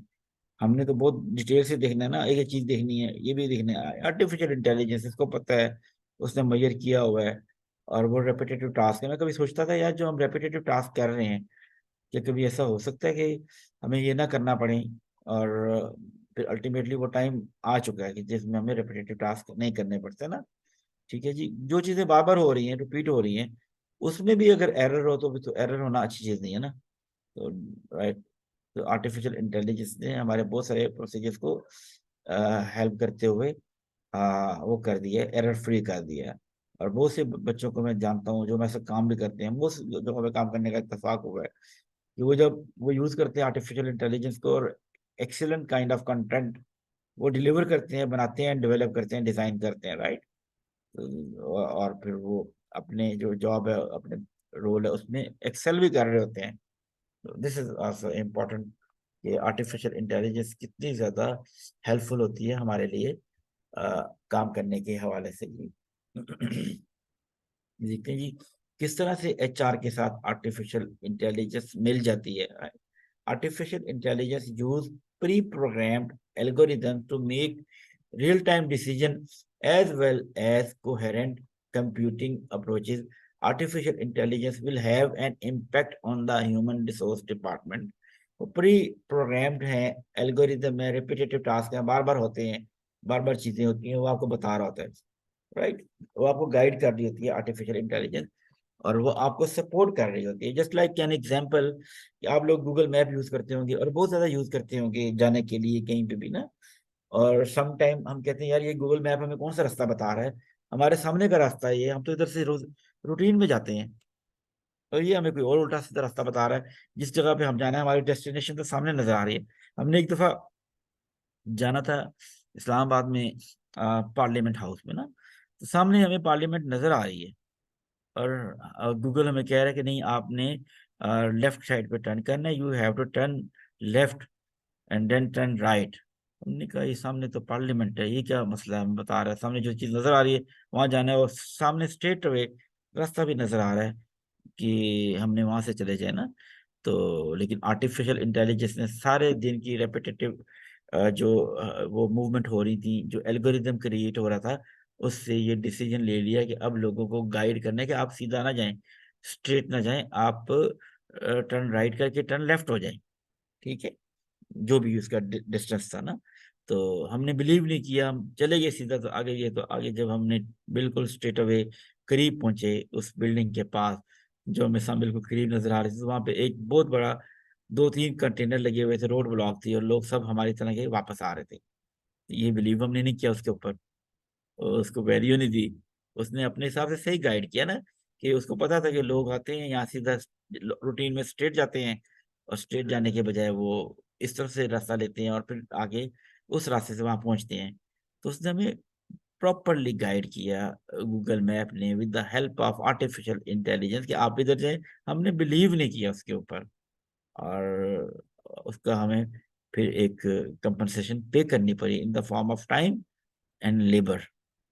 तो ये सारा होता है, इस तरह बहुत सारा होता है। और फिर क्या होता है जब सपोज सामने रास्ता खुल भी जाएगा ना, तो आर्टिफिशियल इंटेलिजेंस सामने रास्ता खुल भी जाएगा। कभी भी कहते हैं जब कोई इस तरह का हो, जुलूस वगैरह हो या कोई गैदरिंग हो और उसके बाद ठीक हो जाए, गूगल मैप आपको फिर भी दूसरी तरफ बताता रहेगा, क्योंकि गूगल गूगल मैप ने अपना, यानी आर्टिफिशियल इंटेलिजेंस ने अपना एक नया एल्गोरिदम डेवलप करना है। अभी वो आपको उसी तरह बताता रहे, बेशक रास्ता खुल जाएगा, अगले 15-20 मिनट 1 घंटे तक आपको वही पुराने वाले रास्ते में बताता जाएगा कि आप इस तरफ जाएं। ठीक है, लेकिन उसके बाद अल्टीमेटली जब वो देखेगा, असेस करेगा, यार बहुत सारी डिवाइसेस जो है इस तरफ से गुजर रही हैं और गुजरती चली जा रही हैं और अपनी जगह पे पहुंच रही हैं, तो फिर गाइड दोबारा आपको करेगा, नहीं जी वाकई अब आपके लिए रास्ता ठीक हो गया ना। तो ये एल्गोरिदम बार बार डेवलप होता है, और जो भी आप टास्क सर अंजाम देते हैं, रिपीटेटिव टास्क, उसके ऊपर एक एल्गोरिदम डेवलप करके वो डिसीजन बना लेता है। Companies will experience an upgraded and evolved conditions for their applicant and workers as a result of the panoptic human component of human resources combined with the intelligence of technology, right? Not only that, but AI in HR will also contribute the promotion of the value of producing better and faster outcomes. AI ने तो फौरन decision करना है, fraction of second में decision करना है, जिसकी वजह से आपको सपोर्ट मिल जाएगी। You have to take a strategic decision, आप फटाफट क्विकली डिसीजन कर लेंगे, डिसाइड कर लेंगे, आप लिंगर ऑन नहीं करेंगे, आप टाइम वेस्ट नहीं करेंगे, अगर आप बिलीव करते हो इन चीज़ों के ऊपर, इस सपोर्ट के ऊपर। और सम टाइम बहुत से लोग बिलीव नहीं करते, हाँ, इस टेक्नोलॉजिकल ट्रांसफॉर्मेशन के ऊपर, तो अल्टीमेटली उनको वापस इस चीज़ पे आना पड़ता है। वो कहते हैं ना, एक मशहूर बात मैं आपसे कहना चाहूँगा, बहुत से लोग बात करते हैं कि जी बेवकूफ़ भी डिसीजन करता है अक्लमंदों की तरह, लेकिन बहुत सारी कोशिशों के बाद। तो बेवकूफ या जो सिली पर्सन कह सकते हैं, जो भी कह सकते हैं आप, डिसीजन उसका भी वही होता है जो कि किसी अक्लमंद इंसान ने किया होता है। ठीक है, लेकिन काफी ज्यादा कोशिशों के बाद वो डिसीजन करता है, जो कि एक समझदार इंसान ने बहुत पहले कर लिया होता है ना। तो इसलिए उसका टाइम बच जाता है, वेस्टेज ऑफ टाइम होता नहीं है, राइट। This is important. अभी देखिए एक चीज बड़ी इंपॉर्टेंट है, application tracking system in HR, ATS, जिसको मशहूर और मारूफ ATS सिस्टम कहते हैं ना। रिक्रूटमेंट एंड सिलेक्शन में इसका बड़ा इंपॉर्टेंट रोल है, यानी कि टैलेंट एक्विजिशन में, और टैलेंट रिटेन करने में, टैलेंट डेवलप करने में, टैलेंट को अट्रैक्ट करने में, एक्वायर करने में। ATS in HR, application tracking system software is recruiting software that can process dozens or even hundreds of applications in a fraction of the time it would take a recruiter or hiring manager to do the same manually. ATS, any application tracking system use algorithm to automatically find applicant that are the best fit for a job posting. जो आपने keywords लगा दिए, डाल दिए हैं अपने job posting के अंदर, एप्लीकेशन ट्रैकिंग सिस्टम उस जॉब पोस्टिंग के हवाले से उन कीवर्ड्स को देखेगा, उन कीवर्ड के हिसाब से एप्लीकेशन आपके सामने फिल्टर आउट कर देगा। वेस्टेज ऑफ टाइम नहीं होगा आपका ना, और आपके लिए इजी होगा डिसीजन करना, right. It will be easy for you with the help of application tracking system. और बहुत सारी ऑर्गेनाइजेशन, जो मल्टीनेशनल ऑर्गेनाइजेशन है, बड़ी बड़ी ऑर्गेनाइजेशन मौजूद है यहाँ पे, और वहाँ पे एप्लीकेशन ट्रैकिंग सिस्टम यूज हो गए। बड़े बड़े एक्सपीरियंस्ड लोग, बहुत ज़्यादा एक्सपीरियंस्ड लोग हैं जो बहुत सी जगहों पे अप्लाई करते हैं किसी जॉब एडवर्टीजमेंट के रिस्पॉन्स में, तो फिर वो कह रहे होते हैं यार हमें तो, हमारा तो CV शॉर्टलिस्ट नहीं हुआ, हमारा तो रिज्यूमे शॉर्टलिस्ट नहीं हुआ। ठीक है, और होता क्या है, क्योंकि ATS is a machine, ATS application tracking system is a part of ERP system and it's a machine, not a human. तो मशीन का दिल नहीं होता ना, मशीन के इमोशन नहीं होते, मशीन के जज्बात नहीं होते, मशीन की फीलिंग नहीं होती। अगर तो जो JD एडवर्टाइजमेंट के अंदर मेंशन है और जो एक्सपेक्टेड है उस रोल से, वो अगर आपने यानी अपने CV में डाली है, अपने रिज्यूमे में डाली है, उस JD से, उन वर्ड से मैच करते हुए, तो फिर तो आपकी एप्लीकेशन सिलेक्ट हो सकती है।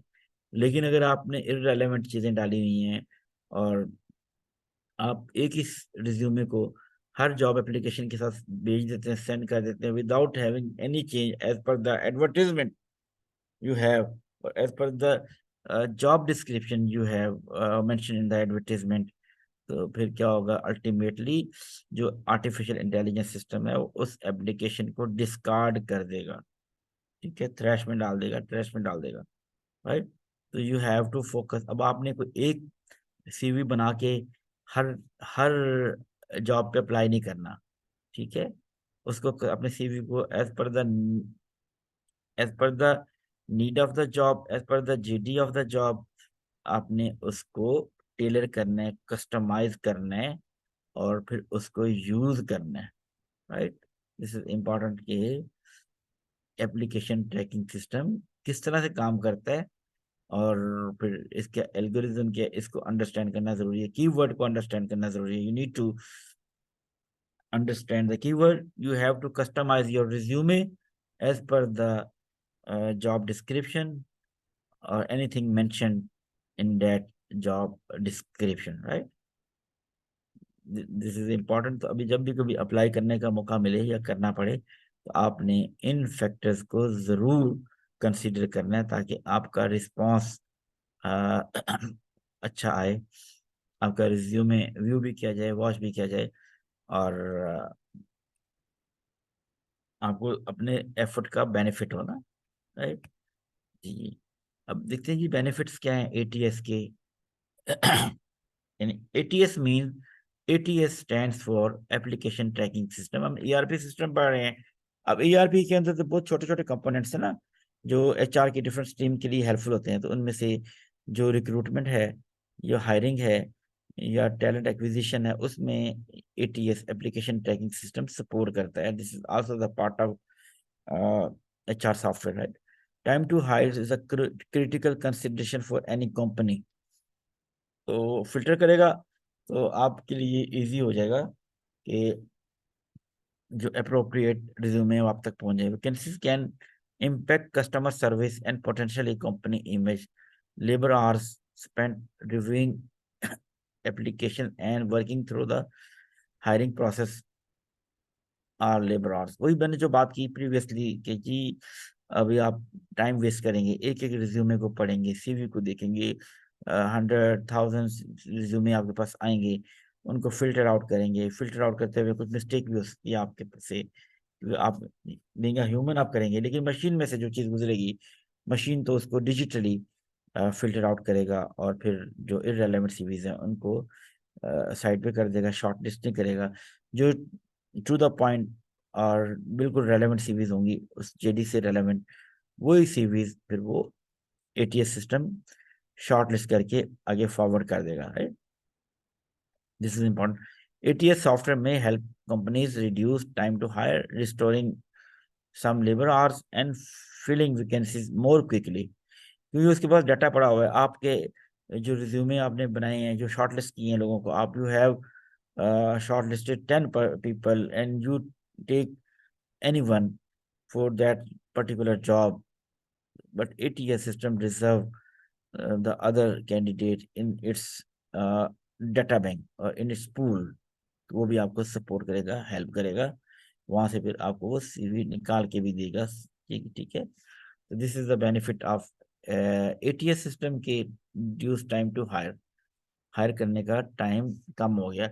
Improved applicant experience. ATS software can help to improve the candidate experience. Career pages can be fitted with links to application, making it very easy for candidate to apply. Candidate can also find out about company origin, values, and the next steps in the hiring process, which can help garner excitement about working for the company and make the hiring process seem smooth and painless. बहुत सारी जो laborious work है ना, उससे आपकी जान छूट जाएगी और थाउजेंड्स जो होंगी एप्लीकेशन, एटीएस सिस्टम जो है उनको फिल्टर आउट कर देगा और जो ट्रांसपेरेंसी है वो भी बेटर हो जाएगी और जो कैंडिडेट हैं उनको भी उनका एक्सपीरियंस भी बड़ा इंपॉर्टेंट वैल्यूएबल एक्सपीरियंस होता है। जो कस्टमर का एक्सपीरियंस होता है ना, वो बहुत वैल्यूएबल होता है, क्योंकि वो आपकी रेपुटेशन एस्टेब्लिश कर रहा होता है, आपकी रेप्यूट एस्टेब्लिश कर रही होती है आपका कस्टमर, वो भी। तो एटीएस आपको इस तरह से सपोर्ट कर रहा होता है। कैंडिडेट का एक्सपीरियंस बड़ा यानी कि जबरदस्त होता है और कैंडिडेट इससे सेटिस्फाई भी होते हैं विद जब वो एटीएस को यूज कर रहे होते हैं अपनी सिस्टम में जॉब अप्लाई करते हुए। नेक्स्ट वन है जी, ATS role in application ranking. Applicant tracking system may vary slightly depending on the vendor, but most applicant tracking system utilize keyword to sort and rank application or resume. जो job के अंदर उन्होंने चीजें मांगी है ना, कैपेबिलिटीज जॉब डिस्क्रिप्शन में mention की है, वो आपने जॉब एप्लीकेशन में आप जरूर मेंशन करें, ताकि जो एसईओ सिस्टम है, एसईओ मतलब सर्च इंजन ऑप्टिमाइजेशन जो सिस्टम है, search engine SEM, search engine management जो है, तो उससे वो मैच करे कीवर्ड से आपका रिज्यूमे और वो एटीएस सिस्टम उसको चूज कर ले, सिलेक्ट कर ले, right. The keyword that are used may be controlled by the hiring manager और may be synced up to job position and historical job description information. In some cases, program may also highlight application for certain unique keywords that may distinguish one applicant from the others. आप जो दूसरे लोगों की application उन्होंने send की, आपकी application उनसे फर्क क्या है, जो ज्यादा मैच करेगी ना उन चीजों के साथ, बाकी लोगों ने इसको कंसीडर नहीं किया। तो दिस इज आल्सो इम्पोर्टेंट कि आपने जब अप्लाई करना है तो एटीएस देखिएगा जरूर कि वहां पे कोई ह्यूमन बीइंग नहीं है जो आपकी एप्लीकेशन को रिसीव करेगा, एप्लीकेशन को फिल्टर आउट करेगा। वहां पे एक मशीन है, मशीन ने अपनी दी हुई कमांड के हिसाब से आपको सॉल्यूशन प्रोवाइड करना है।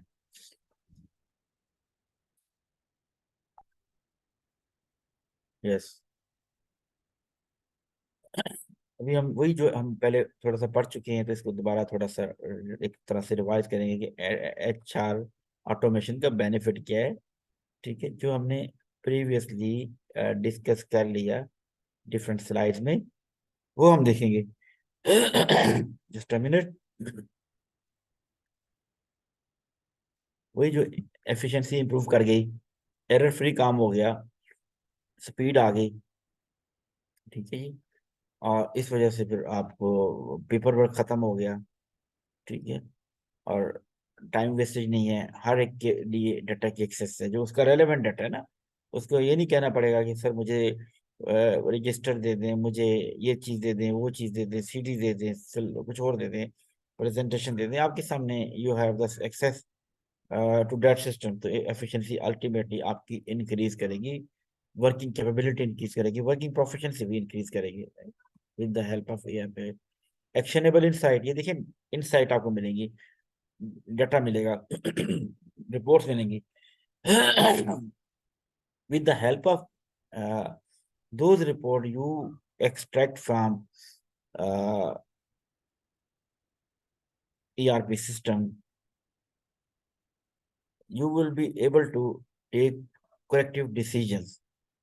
ठीक है, कोई एक्शन लेंगे, एक्शनेबल इंसाइट्स मिलेंगी, आपने क्या एक्शन लेना है, किस तरह से लेके चलना है उसको, ये आपको सपोर्ट करेगी। दिस इज आल्सो हेल्पफुल आपके पैटर्न्स जो हैं वो बताएगी उसके बारे में। HR automation enable you to track, collect and analyze data of all kinds. This allows you to spot patterns and create reports on your finding.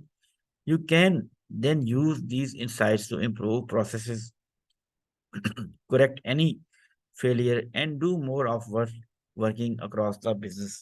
तो ठीक है, ये आप देखेंगे बिजनेस की नीड क्या है, और जो भी आपको इन्फॉर्मेशन मिलेगी ना थ्रू द हेल्प ऑफ आपका जो ये सिस्टम है ERP इंटरप्राइज रिसोर्स प्लानिंग, वो आपको एक्शनेबल इंफॉर्मेशन प्रोवाइड करेगा, प्रैक्टिकल इंफॉर्मेशन, जिसकी वजह से आप कोई डिसीजन लेंगे, कोई एक्शन लेंगे या कुछ भी डूएबल चीज करेंगे। Reduce paper based processing cost, paper की कॉस्ट भी बच गई, स्पेस की कॉस्ट भी बच गई, प्लेस की कॉस्ट भी बच गई, जगह भी बच गई ना। एक 1 टेराबाइट की जो एक हार्ड डिस्क है वो एक ऑलमोस्ट एक छोटे से बॉक्स में आ जाती है, और उससे बड़ी बड़ी जो हैं डिवाइसेस हैं, यानी स्पेस है, स्टोरेज डिवाइसेस हैं, वो इतनी जगहों पे आ जाती है ना। नॉर्मली ये आप देखेंगे, आपके सामने नजर आएगा, हमें एक दफा इंटीग्रेशन के प्रोसेस में से गुजरना पड़ा, और एक ऑर्गेनाइजेशन के अंदर हम ERP सिस्टम को लेके आए, और एक और ऑर्गेनाइजेशन ने इसको एक्वायर कर लिया। तो ये जिस तरह आपको पलंदे नजर आ रहे हैं सफ़ों के, पेपर्स के मंच ऑफ पेपर्स, इस तरह के पलंदे वहां पे भी बहुत सी ऑर्गेनाइजेशन उस ऑर्गेनाइजेशन में थे, और पूरे पूरे 2-2 3-3 कमरे थे, पूरे बड़े बड़े कमरे ना, वो पूरा का पूरा रिकॉर्ड वहां पे स्टोर हुआ हुआ है, फाइल्स स्टोर हुई हुई हैं। और फिर उसके बाद प्लांट में भी एक पूरे पूरे जो हॉल है वो रखा हुआ है, गोदाम रखा हुआ है, गोदाम पूरे का पूरा रिकॉर्ड से बड़ा हुआ है, 10-10 12-12 साल के, 5-5 साल के, जब से ऑर्गेनाइजेशन स्टार्ट हुई थी तब तक के वहाँ पे एक तरह से आर्काइव बना के या बनाया हुआ है, अपना डाटा स्टोर किया हुआ है ना किसी भी वजह से। और जब वो डाटा ढूंढना पड़ता था ना जाके, डाटे को, जैसे कोई चीज रिक्वायर्ड थिंग कोई हमें लेनी पड़ती थी, कोई डॉक्यूमेंट लेना पड़ता था, तो वो मिलता भी नहीं था, या हमें पता भी नहीं होता था है किधर, ठीक है पड़ा कहाँ पे हुआ है ना। तो अब तो चीजें चेंज हो गई हैं, पेपर की कॉस्ट बच गई, स्पेस की जो कॉस्ट बच गई। अब जितना डाटा आपको ये नजर आ रहा है मेरे ख्याल से इतना डाटा जो है आप 5-6 GB में सेव कर सकते हैं, और टेराबाइट की बात करूँ तो वो तो एक अलग चीज़ है ना। तो दिस इज, और फिर इसका इम्पैक्ट एनवायरनमेंट पे भी आएगा, वेस्टेज भी कम होगी, एनवायरनमेंट भी इम्प्रूव कर गया।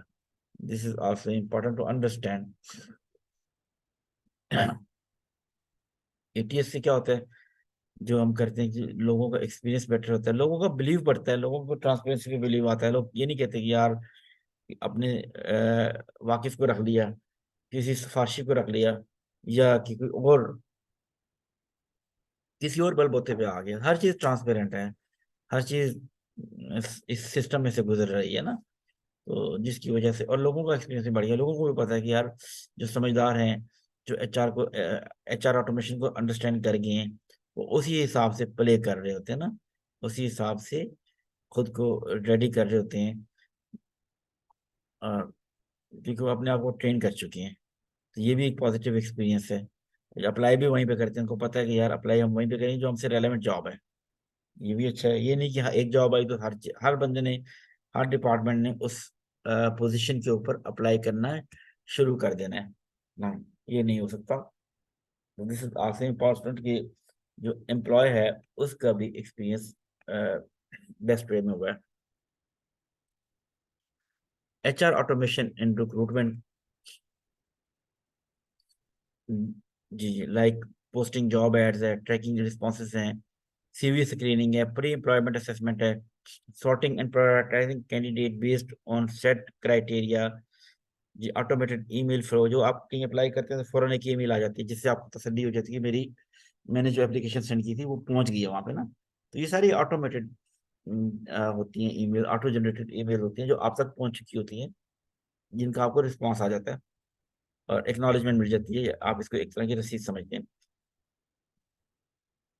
वरना अगर ये ऑटोमेटेड ना हो तो एक बंदा बैठा हो, उसकी मर्जी है ईमेल का जवाब दे ना दे, ईमेल जब आपको आ गई आपकी जॉब एप्लीकेशन के रिस्पॉन्स में, तो इस मीन कि आपकी एप्लीकेशन वहां पे रिसीव हो गई है, वहां पहुंच गई, ये तसल्ली आपको हो जाएगी ना। इस तरह की बहुत सी चीजें होती हैं जो यूज होती हैं। लोगों के रिस्पांस ट्रैक करना, सीवी को स्क्रीन करना, ये सारे जो हमने डिस्कस कर लिए ना, right. Employee onboarding requires collecting document for verification, signing form, giving tools access to new hires। ठीक है जी, ये भी बड़ी इंपॉर्टेंट चीज है। अब तो एम्प्लॉय ऑन बोर्डिंग जो है उसके लिए फिजिकली आपको ऑफिस आने की जरूरत ही नहीं है, एक हेड ऑफिस आने की जरूरत ही नहीं है। आप कहीं से भी एम्प्लॉय ऑन बोर्डिंग कर सकते हैं with the help of, with the support of, ये जो हमने बात कर रहे हैं ईआरपी सिस्टम या automation. HR automation can provide an easy to follow checklist during the process of onboarding. This includes the ability to create automatic notification and approval workflow, collect e-sign form and automatically generate official PDF document and deliver devices to employees quickly without waiting for IT support and much more। कुछ भी चीज आपको चाहिए, कोई भी document चाहिए, required document है, वो आपके पास डायरेक्टली आ जाएगा with the help of automation. Leave application है, वो भी ऑटोमेशन है। आपके ऑफिस आने का टाइम है, वो भी ऑटोमेटेड है। सब चीजें ऑटोमेटेड है ना, सारे प्रोसेस ऑटोमेटेड है, तो आपको जरूरत नहीं है कुछ करने की, राइट। एम्प्लॉय ऑनबोर्डिंग भी ऑटोमेटेड है। आप इस्लामाबाद में बैठे हुए हैं, आपने किसी, और आपका HR इस्लामाबाद में है, और आपने कोई एबटाबाद में आदमी हायर कर लिया, तो वहीं से आप ऑनबोर्डिंग कर लेंगे as per the set criteria, वहीं से ऑनबोर्डिंग कर लेंगे बैठे बैठे। वो भी सिस्टम पे आके ऑनबोर्डिंग कर लेंगे, आप भी सिस्टम में बैठ के ऑनबोर्डिंग कर लेंगे। This is easy. वरना प्रीवियसली ये होता था कि हायरिंग को वाले को या जिसको रिक्रूट करना होता था, उस बेचारे को ट्रैवल करके आना पड़ता था, ट्रैवल करके पैसे लगा के टाइम लगा के उस जगह पे पहुंचना होता था। अब ऐसा नहीं है, अब विद इन एन आवर या विद इन 15 to 20 मिनट्स, जितना भी टाइम है आप लगाते हैं, उतने टाइम में ऑनबोर्डिंग हो जाती है। सिर्फ आपने सिस्टम के ऊपर जाके सब कुछ करना है, अपने घर से करना है, अपनी प्लेस से करना है। दिस इज इम्पोर्टेंट, इतना इजी कर दिया है ऑनबोर्डिंग को ऑटोमेशन में, राइट जी। अल्टीमेटली हम जो प्रीवियसली डिस्कस कर चुके हैं, इन सारी एक्सरसाइजेस से हमारा टाइम भी बहुत ज़्यादा सेव हो रहा है, क्वालिटी टाइम हमें मिल रहा है काम करने के लिए, स्ट्रेटेजिक डिसीजन करने के लिए, स्ट्रेटेजिकली काम करने के लिए, राइट।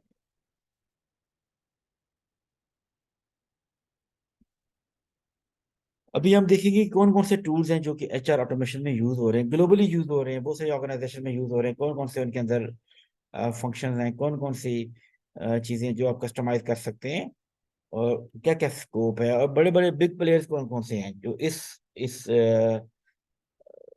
फील्ड में मौजूद हैं, इस बिजनेस में मौजूद हैं। ठीक है जी, बड़े बड़े बिजनेस कौन कौन से हैं, राइट। ये बहुत मशहूर मशहूर कंपनीज हैं जो आपने देखी भी होंगी, अंडरस्टैंड भी की होंगी। सबसे नंबर 1 पे जो है वो सैप है ना, ये जो सैप का ही है, सक्सेस फैक्टर। ठीक है, फिर ओरेकल है, वर्कडे है, इन्फोर है, यूनिट 4 है, एपिकोर है, सेज है, माइक्रोसॉफ्ट डायनामिक है, IFS है, कॉड है। ये सारे के सारे सिस्टम मौजूद हैं जो ऑटोमेटेड सिस्टम है, जो ऑर्गेनाइजेशन यूज करती है, और सबसे ज्यादा जो कंसिडर किया जाता है reliable, that is Oracle and SAP. ठीक है जी, ये सैप मीन सक्सेस फैक्टर भी है, और भी बहुत सी चीजें हैं। इन्हीं पे लोग अपने अपने, ये क्लाउड बेस्ड होती हैं, इन्हीं पे लोग अपने अपने परफॉर्मेंसेस के बारे में लिखते हैं, डालते हैं, और इन्हीं को यूज करते हैं, राइट। तो आगे इसकी 1 बाय 1 डिटेल भी देखेंगे। सैप सक्सेस फैक्टर को सबसे पहले अंडरस्टैंड करने की कोशिश करते हैं कि सैप सक्सेस फैक्टर है क्या चीज ना, ये और यूज कैसे होता है जी, और इसकी क्या क्या खसूसियात हैं, क्या क्या कैरेक्टरिस्टिक्स हैं सैप के ना। सबसे पहले क्लाउड बेस्ड सिस्टम है, आपके सामने बात कर ली क्लाउड बेस्ड सिस्टम ना। SAP success factor is built and delivered as software as a service, as a service through the cloud. ये क्लाउड में मौजूद है कहीं और, जहाँ पे सब डाटा सेव होता है, इसका भी सेव है, सेफ है, और वहां से ही आपको गाइड कर रहा होता है, वहां से आपको आपको फैसिलिटेट कर रहा होता है ना। ठीक है, और जितना भी डाटा आप डालेंगे इसमें वो सेव होता चला जाएगा, वो महफूज होता चला जाएगा। और ये क्लाउड बेस्ड सिस्टम है, ये नहीं है किसी मशीन में मौजूद नहीं है, किसी हार्ड ड्राइव में मौजूद नहीं है, और यानी कि आपके पास जो आपका लैपटॉप है वहां मौजूद नहीं है, राइट, क्लाउड में बेस है, सेव है, ठीक है, ठीक है। एचआर प्रोसेस कवर, जो कवर की HR processes like recruitment, onboarding, performance management, learning management, compensation etcetera. ये वाले एचआर प्रोसेसेस हैं जो सैप कवर करता है, सैप, राइट। और end to end HR solution, right, provide an end to end HR management system and covers the entire employee life cycle. ये सारे के सारा जो कंप्लीट एचआर सोल्यूशन है उसको सपोर्ट करता है। सैप की बात हम कर रहे हैं।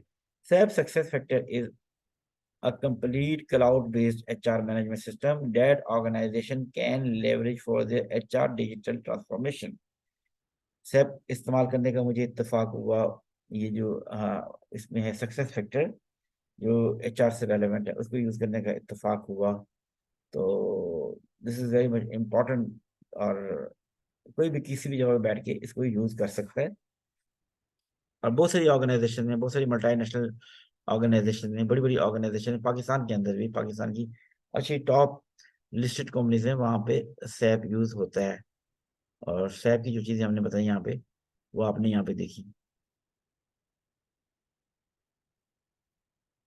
यस, अभी नेक्स्ट वन देखते हैं, ओरेकल ह्यूमन कैपिटल मैनेजमेंट, ठीक है जी, cloud and integrating artificial intelligence and talent management solution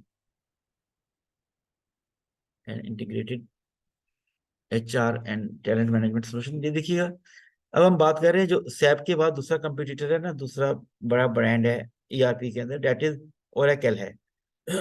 Oracle जो है वो क्या करता है जी, integrated HR and talent management solution, Oracle HCM cloud provide, HCM mean human capital management, right, cloud provide modules for core HR, workforce management, payroll benefits and more in a single integrated platform। Almost same ही है SAP जैसा ही है, ठीक है, cloud based, जी जी, SAS delivered models।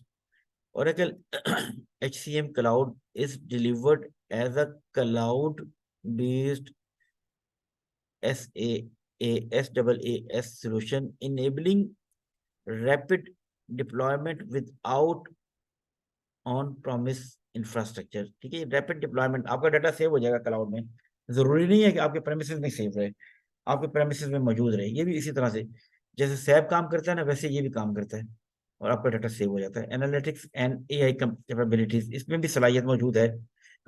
Tendency है कि Oracle HCM cloud utilise analytics and AI to provide actionable insight, predict outcome, recommend action and automate task। ये एक्शन भी आपको बताएगा, रिकमेंड भी करेगा आपके पास कि आपने कौन कौन से एक्शन लेने चाहिए, और एक्शनेबल इनसाइट रिपोर्ट्स भी प्रोवाइड करेगा। Oracle HCM Cloud is a comprehensive HR system delivered via the cloud, providing an integrated solution for core HR, talent management, payroll, and more with advanced analytics and AI capabilities। ये भी AI based भी है, future ready है, और आपको decision भी करने में सपोर्ट करता है, आपको एक्शनेबल इंसाइट प्रोवाइड करता है, जिसकी वजह से आप किसी भी हवाले से एक अच्छा डिसीजन ले सकते हैं। This is also important to understand, right. अभी देखते हैं जी, ERP system for HR digital transformation, उनको देखने की कोशिश करते हैं। ये कुछ सिस्टम मौजूद हैं जो कि जी कौन कौन से ERP सिस्टम है, पीपल सॉफ्ट HCM है, वर्कफोर्स मैनेजमेंट है, पेरोल के हवाले से है, बेनिफिट एडमिनिस्ट्रेशन है, टैलेंट मैनेजमेंट है। ये सारे के सारे फंक्शन है जो कि कर रहा होता है ना, राइट। तो ये आपको मैं जब आपके साथ शेयर करूंगा तो आप इसको जरूर देखिएगा, डिटेल से पढ़िएगा, अपनी रिसर्च भी कुछ करें और ज़्यादा से ज़्यादा इंफॉर्मेशन लेने की कोशिश करें। और जो भी डेवलपमेंट हो रही है इंटरप्राइज रिसोर्स सिस्टम के अंदर, किसी भी बिजनेस के किसी भी फंक्शन के हवाले से उसको ज़रूर स्टडी करें, उसके ऊपर ज़रूर अपनी रिसर्च करने की कोशिश करें, राइट। ओरेकल का और सैप का, people soft, Oracle people soft और सैप सक्सेस फैक्टर का हमेशा एक कंपटीशन रहता है मार्केट में, और ऑलमोस्ट ऑर्गेनाइजेशन इसको स्विच भी करती रहती है, लेती भी रहती है, और ठीक है, और ये ऑर्गेनाइजेशन की पूरी नीड को फुलफिल भी कर रहा होता है। Next one, this is very much important to understand, that is Workaday. Workaday is leading provider of enterprise cloud application for finance and human resources. Its software as a service platform unifies HR, payroll, talent, time tracking, expense management and other enterprise system. ये cloud based system ये भी मौजूद है, organisation use भी करती हैं, और application tracking system भी है। आपने कभी अप्लाई किया हो ना किसी मल्टीनेशनल ऑर्गेनाइजेशन में या किसी बड़ी पाकिस्तानी ऑर्गेनाइजेशन में, तो वहाँ पे आपकी जब अप्लाई करते हैं तो सीधा आपको इस पेज पे ले जाता है, वर्क कार्ड के पेज पे ले जाता है। तो वहाँ पे फिर सारा का सारा एसईओ हुआ होता है, यानी सर्च इंजन ऑप्टिमाइजेशन हुई होती है वहाँ पे। फिर उन्होंने एप्लीकेशन को सिलेक्ट करना होता है as per the requirement, as per the information, right. ये भी इम्पोर्टेंट है कि इसको भी अंडरस्टैंड करें। फिर एक और है माइक्रोसॉफ्ट डायनामिक 365 ह्यूमन रिसोर्स, ठीक है। ये भी मुख्तलिफ हम इवेलुएट कर रहे हैं, माइक्रोसॉफ्ट का भी है, सैप का भी है, ओरेकल का भी है ना। तो उसमें देख रहे हैं कि क्या फ़र्क है, बेनिफिट क्या है। थोड़े बहुत फ़र्क होते हैं फीचर के, वरना ऑलमोस्ट सभी सेम होते हैं ना। ये जितने भी बड़े बड़े ब्रांड की बात कर रहा हूँ, ठीक है जी। माइक्रोसॉफ्ट डायनामिक है या और भी ना, सेल्फ सर्विस है, और एम्प्लॉय खुद भी अपने डाटा तक एक्सेस कर सकता है या किसी भी चीज़ तक एक्सेस कर सकता है। एचआर के ले सकता है, कोई भी इंफॉर्मेशन है उससे एक्सेस ले सकता है, पॉलिसीज तक एक्सेस ले सकता है, राइट। हमारे पास भी सिस्टम मौजूद है, एक ऑर्गेनाइजेशन में मैंने काम किया, तो वहाँ पे भी सेल्फ सर्विस सिस्टम था। किसी भी डाटा तक, किसी भी पॉलिसी तक बगैर किसी से मांगे हुए हम अप्रोच कर सकते हैं, उसको रीड कर सकते थे, उसको स्टडी कर सकते थे, राइट। और कोई भी कोर्स हम कर सकते थे। ये दूसरे भी चीज़ें लिखी है, मैनेज हेल्थ प्लान, ठीक है जी, पेरोल डिडक्शन थ्रू आ सेंट्रलाइज सिस्टम, ठीक है। ये सारे सारे काम करता है ये। आप छुट्टी करेंगे, आपने लीव ली, ऑटोमेटिकली सिस्टम ने डिडक्ट कर दी फिर सैलरी। अगर एप्लीकेशन सिस्टम ने, सिर्फ सिस्टम के बाद आपकी एप्लीकेशन मौजूद नहीं है, जो आपकी छुट्टियों को मैनेज करता है, आपकी लीव मैनेजमेंट करता है, आपको बताता है कितनी छुट्टियां रह गई हैं, कितनी छुट्टियां आपने की हैं, कितनी लीव की हैं, ठीक है जी। ये भी रिपोर्ट जनरेट करता है एनालिसिस के लिए, एनालिटिक्स जनरेट करता है, जिससे आपको एक्शनेबल इंसाइट मिलती है और आपके लिए हेल्पफुल होती हैं। Dynamic 365 human resources provided a comprehensive HR system for enterprise looking to digitally transform their HR processes, right. तो इसको भी अंडरस्टैंड करने की जरूरत है। ये भी हमें बहुत सारे एक्शनेबल इंसाइट प्रोवाइड करता है, और बहुत सारी ऐसी चीजें प्रोवाइड करता है जो हमारे लिए हेल्पफुल होती हैं, हमारे वर्किंग के लिए, हमारे काम के लिए, राइट। और नेक्स्ट वन हम जो देख रहे हैं कि that is ultimate software, Ultipro नाम है, is a cloud based HR payroll and talent management system solution. Ultipro भी एक सॉफ्टवेयर है जो कि लोग यूज करते हैं, और बहुत सी जगहों पे यूज हो रहा है, बहुत सारी ऑर्गेनाइजेशन में यूज हो रहा है। जो अफोर्ड नहीं कर सकती सैप को या ओरेकल को, फिर वो दूसरे सिस्टम के साथ लिख जाती हैं जो कॉस्ट इफेक्टिव हो, इजीली यूज हो जाए और इजीली उनको अवेलेबल हो जाए, जिनके ऊपर बहुत बड़ी उनकी कॉस्ट लगे ना, उनका बहुत बड़ा बजट में लगे ना। This is also important, अल्टी pro. इसके ऊपर आपने और भी रिसर्च करनी है, राइट। नेक्स्ट वन कौन सा जी? अच्छा जी, कॉर्नर्स वर्कफोर्स रेडी ओवरव्यू, ठीक है जी। इसमें है कि team working together, time clocks है, और क्लाउड मैनेज कंप्यूटिंग है, मोबाइल एप्स भी होती है। ये भी एक सिस्टम है जिसको आप डिटेल्स भरें, और एक डैशबोर्ड भी आपको नजर आ रहा है, इस तरह का डैशबोर्ड प्रोवाइड करता है आपके सामने। क्लाउड कंप्यूटिंग भी होती है, मोबाइल ऐप के जरिए भी यूज कर सकते हैं इसको। नेक्स्ट वन जो है, ठीक है। और एक साथ इकट्ठे मिलकर काम भी कर सकते हैं अपनी टीम के साथ भी ना। आप इसी सिस्टम के जरिए से अपने जो टीम आपके साथ मौजूद है, जो उसी सिस्टम में है, उनको टास्क भी असाइन कर सकते हैं थ्रू दिस सिस्टम। और जो ईआरपी सिस्टम बहुत सारे मौजूद हैं जो हम यूज करते हैं, उनमें ऐसा ही होता है कि आप अपने, आपकी टीम आपके नीचे होती है और आपके साथ होती है उसी सिस्टम में, और अपनी टीम को आप टास्क डेलीगेट कर सकते हैं, और फिर उनके टास्क को आप असेस कर सकते हैं, एवेलुएट कर सकते हैं। उनको जो असाइन टास्क हैं उनको एवेलुएट भी कर सकते हैं, असेस भी कर सकते हैं, और उनको एडवाइस भी कर सकते हैं। ये एक और है जी, Cornerstone on demand. Cornerstone on demand is a cloud based HR software provided that offers solutions for talent management, including learning management, performance management, recruiting and succession planning, ये भी एक है। प्राइसेस का फर्क होता है, कस्टमर एक्सपीरियंस का फर्क होता है, लोग इसको यूज करते हैं, ठीक है जी। तो ये भी आपको इन एरियाज में सपोर्ट करता है कॉर्नरस्टोन। इसके ऊपर मजीद आप अपने रिसर्च कीजिएगा, ढूंढिएगा, आपको और भी बहुत सारी चीजें मिल जाएंगी। नेक्स्ट वन क्या है, बेम्बू HR, इसके आप यूज कर सकते हैं, ये भी क्लाउड बेस्ड होता है। Bamboo HR is a user friendly HR software solution that offers features for applicant tracking।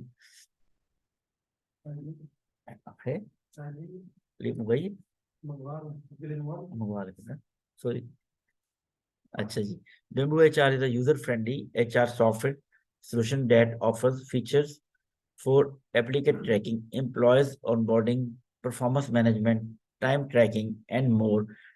It aims to provide an intuitive and streamlined HR experiences for small to medium businesses। इसके आपको trial version में मिल जाएंगे, और इसको आप small scale पे भी use कर सकते हैं ना बेम्बू HR को। और फिर आप जब इसको, आपका ट्रायल वर्जन खत्म होगा तो फिर आपको परचेज करना पड़ेगा ना बेम्बू HR को।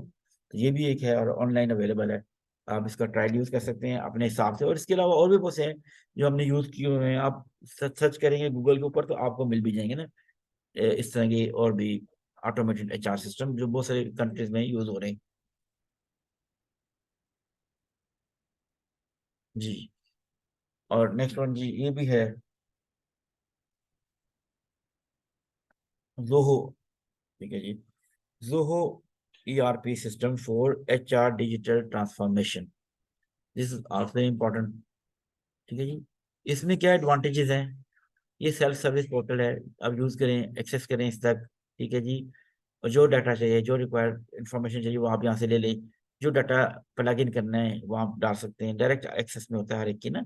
अटेंडेंस ट्रैकिंग भी करता है, लीव मैनेजमेंट भी करता है, परफॉर्मेंस मैनेजमेंट, ये सब चीजें करता है, ठीक है जी। Complete HR management system for organisation to digitally transform their processes, ठीक है। फिर देखते हैं जी, ये एक और सिस्टम है क्रेडियन Dave force.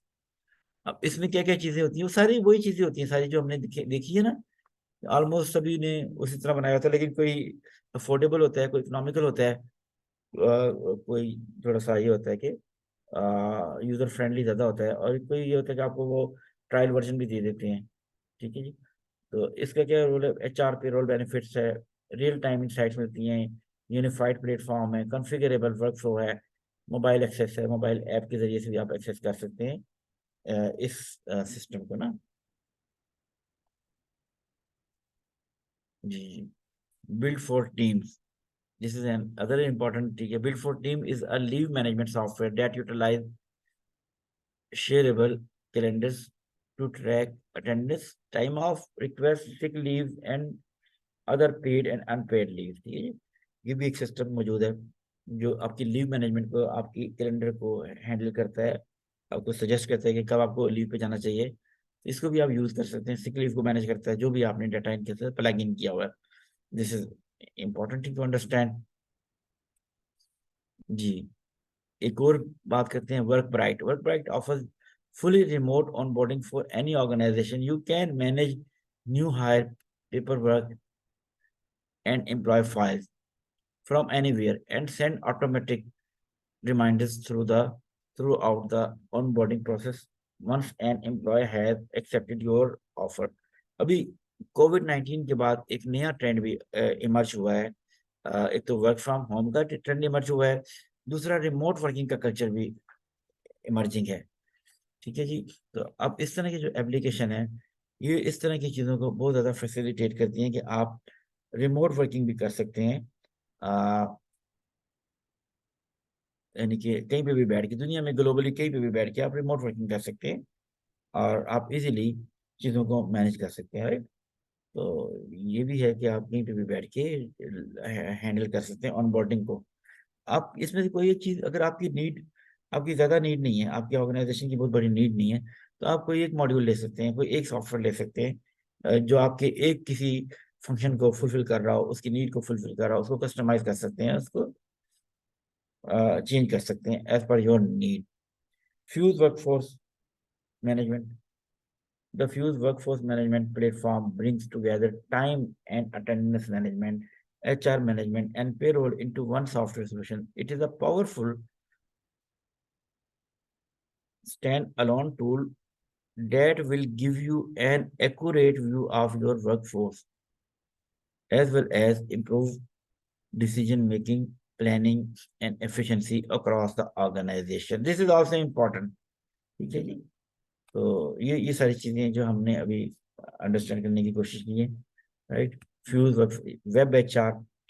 Web HR act as a bridge between HR and IT. Feature include e-track, shift, scheduler, expense claim, and discussion. It also helps organization to organize recruitment, attendance, leave, and holidays, and comes with a mobile app and support. These are all वो हैं जो कि ERP systems हैं, अपनी need के हवाले से हम यूज कर सकते हैं, और एज पर आवर नीड हम किसी चीज को भी किसी भी ERP सिस्टम को ले सकते हैं जो कि हमारे लिए हेल्पफुल हो, जो हमारी HR ऑटोमेशन के अंदर फायदेमंद हो रही हो. ठीक है. To summarise implementing ERP system can digitally transform HR processes through increased automation, data insight, and streamlined workflow. This transformation enables HR to better support business objectives. To get started, evaluate ERP options and begin implementation planning. ठीक है जी, आप पहले देख लें, select कर लें और choose करें कि कौन सा ERP सिस्टम आपकी ऑर्गेनाइजेशन की नीड को फुलफिल कर रहा है, कौन सी ERP सिस्टम है जो आपके लिए गैर जरूरी है, उसकी आपको नीड नहीं है, और कौन सी ERP सिस्टम है जो आपके लिए फ्रूटफुल है. तो इनको अंडरस्टैंड करने की जरूरत है, इनको समझने की जरूरत है. ये सारा का सारा बताया गया कि ERP सिस्टम जो आपने लिया हुआ है, ERP HR मॉड्यूल्स हैं, कौन कौन सी चीजें हैं जो आपको बेसिकली रिक्वायर्ड होती हैं. ई रिक्रूटमेंट रिक्वायर्ड होती है, टाइम मैनेजमेंट रिक्वायर्ड होती है, पर्सनल एडमिनिस्ट्रेशन रिक्वायर्ड होती है, पेरोल को मैनेज करना रिक्वायर्ड होता है, रिपोर्टिंग यानी एक्शनेबल इंसाइट को मिलना रिक्वायर्ड होता है. ठीक है जी. ऑर्गेनाइजेशनल मैनेजमेंट ये भी रिक्वायर्ड होती है इन सारे सिस्टम की मदद से. और अल्टीमेट ऑब्जेक्टिव इन सिस्टम का ये होता है कि आपको इन सारे जो प्रोसेसेस हैं उनमें सपोर्ट करें, उनमें आपके लिए हेल्पफुल हो, राइट. ये हमारे आज का सारा ओवरव्यू था, हमने किया, और आई थिंक कि आप सब लोगों के लिए अंडरस्टैंडेबल होगा. इसको अंडरस्टैंड करना, ग्रैस्प करना, it will help you to understand things and to understand this HR automation and digitalization and HR की जो ट्रांसफॉर्मेशन है उसके हवाले से मैं बात करना चाहूँगा. तो अब मैं चाहूँगा कि हम इसको, अब जब हमने पूरा इसको स्टडी कर लिया, अंडरस्टैंड कर लिया, इसकी इंपॉर्टेंस को समझ लिया, ATS को समझ लिया, एक्शनेबल इंसाइट्स को समझ लिया, और बाकी चीज़ों को हमने अंडरस्टैंड कर लिया, तो हम फिर देखते हैं कि एक दूसरे के साथ अपने अपने एक्सपीरियंसेस शेयर करते हैं, और देखते हैं कि हम अपनी अपनी ऑर्गेनाइजेशन में क्या SAP को यूज़ कर रहे हैं, ओरेकल को यूज़ कर रहे हैं, लोकली मैन्युफैक्चर्ड ERP सिस्टम को यूज़ कर रहे हैं, या कोई और सिस्टम यूज़ कर रहे हैं, क्या कंप्लीट जो डिजिटलाइज सिस्टम है वो यूज़ कर रहे हैं, या कि कोई एक मॉड्यूल हमने ERP का लिया हुआ है HR का, तो उसके हवाले से. जी, मैं अभी आप लोगों से फिर रिक्वेस्ट करूँगा कि you need to share your experience related to this ERP system, related to your experience and other things, right? जी सलीम साहब, जहाँ पे हमने वो बात की थी, कंक्लूड की थी, उसके बाद हमने कहा था हम एंड पे इसको करेंगे, तो वहाँ पे आपसे रिक्वेस्ट शेयर कीजिए. जी अस्सलाम वालेकुम sir, thank you very much. माशाल्लाह प्रेजेंटेशन बहुत अच्छी थी, और ख़ास तौर पे जो आपने इसमें सॉफ्टवेयर्स का जो ना ब्रीफ ओवरव्यू शेयर किया, वो शायद बहुत से लोगों के लिए बहुत बहुत अच्छा होगा, जो अभी मतलब जिनका स्टार्टअप है और वो अभी कुछ ढूंढ रहे हैं कुछ HR सॉफ्टवेयर्स के हवाले से. तो माशाल्लाह आपने बहुत अच्छा किया. अच्छा सर, मैं थोड़ा सा अपना एक्सपीरियंस जो है ना वो आपसे ये शेयर करूंगा कि एज ए जॉइंट अल खिदमत इन 2014, तो उस वक्त जो है ना वो मैनुअल सिस्टम यहाँ पर चलता था, because I was the 22nd employee in a head office. वैसे बाकी हमारे पूरे पाकिस्तान में तो एम्प्लॉयज मौजूद थे, बट जो है वो हेड ऑफिस के अंदर ना आई वाज 22nd एम्प्लॉय। तो उस वक्त तक चीजें जो चल रही थी वो मैनुअली चलती थी, और एक रजिस्टर होता था, उसी के ऊपर जो है वो हाजिरी लगती थी। तो कई दफा देखने को मिला कि जनाब जब एक बंदे ने 9 बजे की हाजिरी लगाई है तो एक पूरी लंबी लाइन लगती थी कि जी मैं भी 9 बजे, मैं भी 9 बजे आया हूँ, मैं भी 9 बजे आया हूँ। और जिसने अगर किसी ने एक लगा दिया कि 9:01 पे आया हूँ, तो उसको फिर जो गालियां पड़ती थी वो भी हमने एक्सपीरियंस की कि यार ये 1 मिनट इसने ऊपर क्यों लगा दिया, बिकॉज उसके आने वाले के बाद ऑब्वियसली वो 9:02 या 1 मिनट ही लिखेगा, वो 9 नहीं लिख सकता उसके बाद। तो सर उसके अंदर रेवोल्यूशनाइज किया चीजों को। वो इस तरीके से किया कि पहले तो जो आपने अपनी प्रेजेंटेशन के अंदर बात की ना कि आपका जो सी लेवल है वो आपका सपोर्टिव होना चाहिए, तो हमारे जो ग्लोबल एग्जीक्यूटिव डायरेक्टर हैं उनको एक प्रेजेंटेशन पहले बेसिकली ना हमने बना कर दी। तो उसमें उनको कायल किया है कि अब हमारे सिस्टम को जो है ना बदलने की जरूरत है, और अगर हम ऑर्गेनाइजेशन को बढ़ाना चाहते हैं और एम्प्लॉयज को भी इंडक्ट करना चाहते हैं तो ऑब्वियसली अब ये सिस्टम जो हैं ये हमें बदलने पड़ेंगे। मुझे याद है कि उस वक्त मैं क्योंकि एचआर ऑफिसर था, तो जो ये लीव्स एंड इसका रिकॉर्ड होता है, अटेंडेंस एंड लीव्स का रिकॉर्ड ये मेरे जिम्मे होता था। तो वो 2 दिन लगते थे मुझे पेरोल सिर्फ सेट करने के अंदर। यस कोई 25-30 एम्प्लॉयज का डेली का देखना, कौन कितने बजे आया, फिर उसमें जो लेट कमिंग्स होती थी वो देखनी, फिर उसमें से अगर कोई एब्सेंट है तो पहले ये चेक करना है कि उसने कोई लीव तो नहीं ये नहीं मैन्युअली दी हुई, कोई उसने ईमेल तो नहीं की हुई, कुछ इस तरह करके वो मुझे 2 दिन लगते थे। तो वो उसके साथ साथ बेजारी बात है बाकी मॉड्यूल्स भी हैं, सिर्फ ये नहीं लीव एंड अटेंडेंस मैनेजमेंट नहीं था, बाकी चीजें भी थी। तो अल्हम्दुलिल्लाह हमारे जो एग्जीक्यूटिव डायरेक्टर थे उन्होंने हम पे ट्रस्ट किया, और फिर उन्होंने हमें जो ना वर्किंग का जो है ना हमें अलाउ कर दिया। बेसिकली ये जो आपने सी लेवल की बात की थी मैं उससे बिल्कुल इत्तेफाक करता हूँ कि ये बहुत जरूरी होता है। अच्छा, उसके बाद हमने जो मेन काम किया ना किसी भी सॉफ्टवेयर पर जाने से पहले, मुझे लगा शायद हमें ये अपनी इस प्रेजेंटेशन के अंदर ना ऐड करना चाहिए था कि पहले आपको अपना मैनुअल सिस्टम जो है ना वो बेहतर करना होगा। यानी आपको ये पता हो, क्योंकि या तो आप डायरेक्ट सैप पे चले जाएं, आप ओरेकल पे चले जाएं, आप ऐसे जो यानी स्टैंडर्डाइज्ड सॉफ्टवेयर्स हैं जो इंटरनेशनली रिकॉग्नाइज्ड हैं उन पर चले जाएं तो फिर तो शायद आपको प्रॉब्लम ना हो। लेकिन जब आप लोकल लेवल पर बात करते हैं तो आपकी नीड क्या है, वो जो नीड असेसमेंट है ना वो बहुत इंपॉर्टेंट है, और वो ऑपरेशंस किस तरीके से चलेंगे, यानी क्या हायरार्की होगी, कौन उसकी अप्रूवल रिकमेंडिंग अथॉरिटी होगा, कौन उसकी अप्रूविंग अथॉरिटी होगा, कौन उसकी अपीलिंग अथॉरिटी होगा।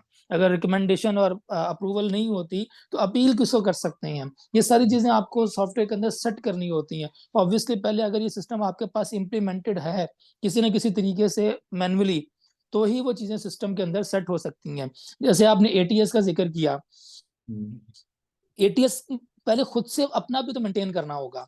आपको ये चीजें तो पता होनी चाहिए ना कि रिक्वेस्ट से शुरू होगा, आपकी जॉब रिक्वेजिशन होगी, उसके बाद जॉब ऐड बनेगा, फिर उसको मार्केट किया जाएगा, फिर सीवीज आएंगे, लॉन्ग लिस्टिंग होगी, लॉन्ग लिस्टिंग के बाद शॉर्ट लिस्टिंग होगी, उसके बाद फिर जो है वो इनिशियल इंटरव्यूज और सारी चीजें।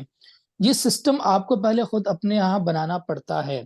तो इन चीजों के ऊपर सर पहले काम किया, कोई 6-8 महीने साल लगा इसके ऊपर कि हमने जब सॉफ्टवेयर के लिए जाना है तो बेसिक डेटा हमारे पास क्या होगा, हमने उसका एक जो है वो डॉक्यूमेंट बनाया कि अगर हम एक मॉड्यूल की बात करेंगे तो उसमें ये है वो 90 चीजें जो हमें चाहिए, वो हमने उसको हल्का हल्का एक्सप्लेन कर दिया। और बाकी फिर जब मीटिंग्स हुई तो वो जो है ना हमने बेसिक फ्रेमवर्क जो था सॉफ्टवेयर का वो हमने बना लिया। कोई 4-5 कंपनीज के साथ इसके ऊपर मीटिंग्स की, और फिर जाके एक कंपनी के साथ हमारा जो है फाइनलाइज हुआ, और हमने फिर जनवरी 2018 के अंदर सिस्टम जो है वो कस्टमाइज करवाने के बाद इम्प्लीमेंट किया। पहले 3 महीने हेड ऑफिस में इम्प्लीमेंट किया, उस वक्त हेड ऑफिस के एम्प्लॉयज को 92 करीब हो गए थे। तो उनके ऊपर इम्प्लीमेंट करने के बाद फिर क्योंकि हमने पूरे पाकिस्तान में खिदमत को डिवाइड किया हुआ 9 रीजन्स के अंदर, तो फिर आहिस्ता आहिस्ता हम अपने रीजन्स के अंदर गए।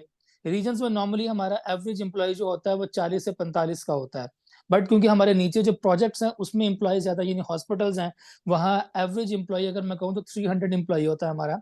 तो इस तरह हम पहले हेड ऑफिस में, फिर रीजनल लेवल पर गए, फिर हम डिस्ट्रिक्ट ऑफिस में गए, और उसके बाद फिर हम अपने प्रोजेक्ट्स में गए। तो अल्हम्दुलिल्लाह हमारा जो इस वक्त सॉफ्टवेयर है वो प्राइम HRMS के नाम से है, और वो कस्टमाइज्ड सॉफ्टवेयर खुद बनवाया हुआ है उसके अंदर। यानी एक बेसिक चीज़ मौजूद थी, बेसिक जो है ना उसके आप कह लें कि फंडामेंटल्स बने हुए थे, बट उसको खदमत के पॉइंट ऑफ व्यू से हमने उसको कस्टमाइज किया। अब उसके अंदर हमारा जो है ना राइट फ्रॉम स्टार्ट, आपने अगर कोई रिक्रूटमेंट के लिए रिक्वेस्ट जनरेट करनी है तो वहीं से होती है, फिर रिक्रूटमेंट का पूरा प्रोसीजर वहीं पर होता है। इवन के डेटाबेस जो है सीवीज का वो उसी के अंदर मेंटेन होता है। और हमें अगर कोई नई रिक्वेजिशन आती है जो अप्रूवल होती है, अप्रूवल भी हमारी ऑनलाइन है रिक्वेजिशन के लिए, जो रिक्रूटमेंट रिक्वेस्ट होती है वो भी हमारी ऑनलाइन है। वहीं से एचआर के पास नोटिफिकेशन आता है और वो उससे जो उसके पास अवेलेबल स्टॉक होता है सेविस का जो डेटाबेस है, डेटाबेस में से हमें खुद रिकमेंड कर रहा होता है सिस्टम कि ये वो 50 सीवीज हैं, ये वो 30 सीवीज हैं जो आपकी इस रिक्वायरमेंट से मैच करती हैं। उसको फिर हमारा जो रिक्रूटमेंट ऑफिसर होता है वो उसको देखता है और उसके बाद वहां से रिकमेंड करता है कि ये 5 सीवीज हमारे काम की हैं फॉर एग्जाम्पल। तो अगर तो हमारा उसी पे इत्तेफाक हो जाए और उसी पे ही हम यानी अपना ओके कर लें, तो फिर हम मार्केट की तरफ नहीं जाते, फिर हम उसको वहीं से हायरिंग की प्रोसेस में चले जाते हैं। फिर हम जॉब एड वगैरह सब कुछ स्किप कर देते हैं और फिर हम डायरेक्ट उस पर जाते हैं इनिशियल इंटरव्यूज के ऊपर। अच्छा, उसके अलावा सर इसका परफॉर्मेंस मैनेजमेंट सिस्टम है।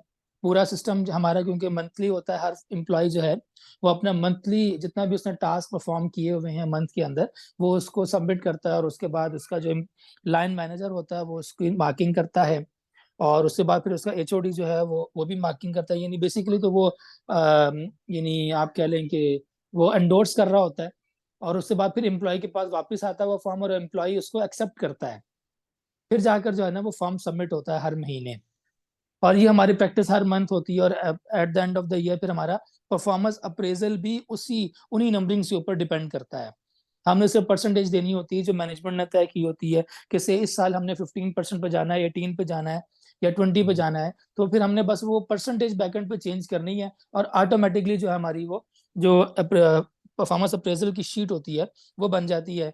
और फिर हम वहीं से उसके अप्रूव करते हैं, और फाइनेंस में उनके सॉफ्टवेयर के साथ, क्योंकि हमारा इंटीग्रेटेड सॉफ्टवेयर है फाइनेंस के साथ, वो उनके पास ऑटोमेटिकली शीट चली जाती है, और अपग्रेडेड सैलरीज जो होती हैं वो उनके पास चली जाती हैं।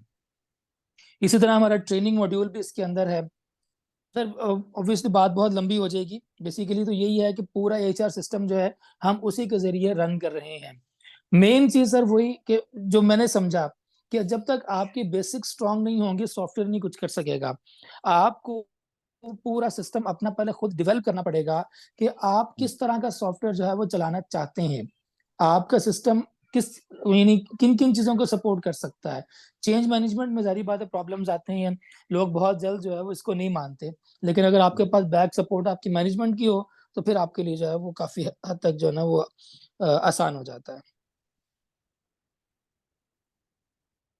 जी जी, बिल्कुल, बहुत शुक्रिया, बहुत डिटेल के साथ आपने एलोबरेट किया हर एक चीज़ को के ऊपर बात करते हुए, हर हर स्टेप के ऊपर बात करते हुए ना। और ऐसा ही है, पर्टिकुलरली आपकी एग्जांपल नॉन प्रॉफिट ऑर्गेनाइजेशन की है, और उसका एक्सपीरियंस भी एक अलग से एक्सपीरियंस है, और आपका बहुत ज़्यादा टेन्योर इस ऑर्गेनाइजेशन के अंदर है, और आपने मैनुअल से कन्वर्ट कर लिया इसकी तरफ, डिजिटलाइजेशन की तरफ। और ये भी चैलेंज आपने बताया कि भाई पहले सिस्टम तो मैनुअल डेवलप होगा, तो फिर आप उसको ट्रांसफॉर्म करेंगे और इसकी तरफ लेके जाएंगे ना। और मैनुअल सिस्टम सिस्टम होना चाहिए, सिस्टम के बाद उसकी ट्रांसफॉर्मेशन आप डिजिटल की तरफ लेके जाएंगे।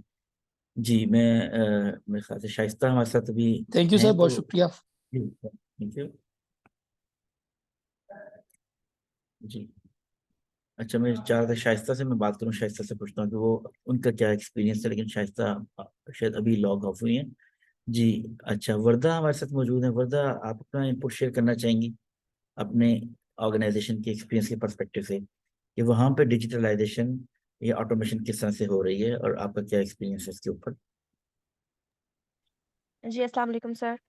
वालेकुम सर सलाम। हमारे ऑफिस में जो डिजिटलाइजेशन हो रही है तो हमारा जो सिस्टम है वो सैप यूज़ कर रहे हैं हम लोग। गुड। तो उसके अंदर हमें सारी पेरोल से रिलेटेड चीज़ें, बाकी ट्रेनिंग से रिलेटेड चीज़ें, तो और ये परफॉर्मेंस रिव्यू साइकिल, तो ये हमें उसी से हमें हमें मैनेजर्स को सिर्फ साइन करना पड़ता है, मतलब हमें भेजना पड़ रहा होता है, बाकी सबके ऑटोमेटिकली हो जाता है उसके अंदर ही। बिल्कुल सही है, जबरदस्त।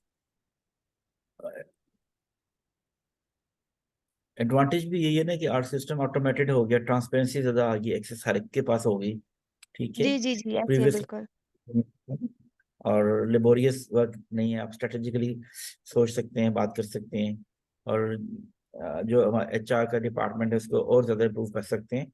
वरना तो सिर्फ एडमिन ही रह जाती थी सिर्फ इसमें ना, कि आपने लीव मैनेजमेंट करनी है, कैलकुलेट करनी है, काउंट करनी है छुट्टियां। और मैन्युफैक्चरिंग साइड में मुझे काम करने का इत्तेफाक हुआ प्लांट वगैरह में, तो मैनुअली तो मैं यही होता था, पूरा पूरा दिन, पूरी पूरी रात लग जाती थी। और फिर लड़ाई झगड़े अलग होते थे, लोग लड़ते थे कि ये हमारा ओवर टाइम। आपको पता है लेबर जो होती है वो बेचारी बहुत सेंसिटिव होती है अपनी चीज़ों के हवाले से ना, और उन्होंने बड़ा टाइम लगाया होता है ओवर टाइम के ऊपर, और वहाँ पे कैलकुलेशन ठीक ना हो at the end of the month, तो फिर वो हमारी स्पिरिट भी खराब हो जाती है कि भाई मजदूर को उसकी मजदूरी, यानी पसीना खुश्क होने से पहले उसकी मजदूरी दे दो। तो वो फिर, अब ये सारी चीज़ें जो हैं वो अब खत्म हो चुकी हैं, या ऑलमोस्ट मिनिमाइज हो चुकी हैं with the help of automation. ठीक है जी, थैंक यू वेरी मच। आप लोगों ने अपना इनपुट शेयर किया, उस साथ मैं आपके साथ ये स्लाइड शेयर कर दूंगा, और फिर इस रिकॉर्डिंग का लिंक भी आफ्टर प्रोसेसिंग में आप लोगों के साथ शेयर कर दूंगा।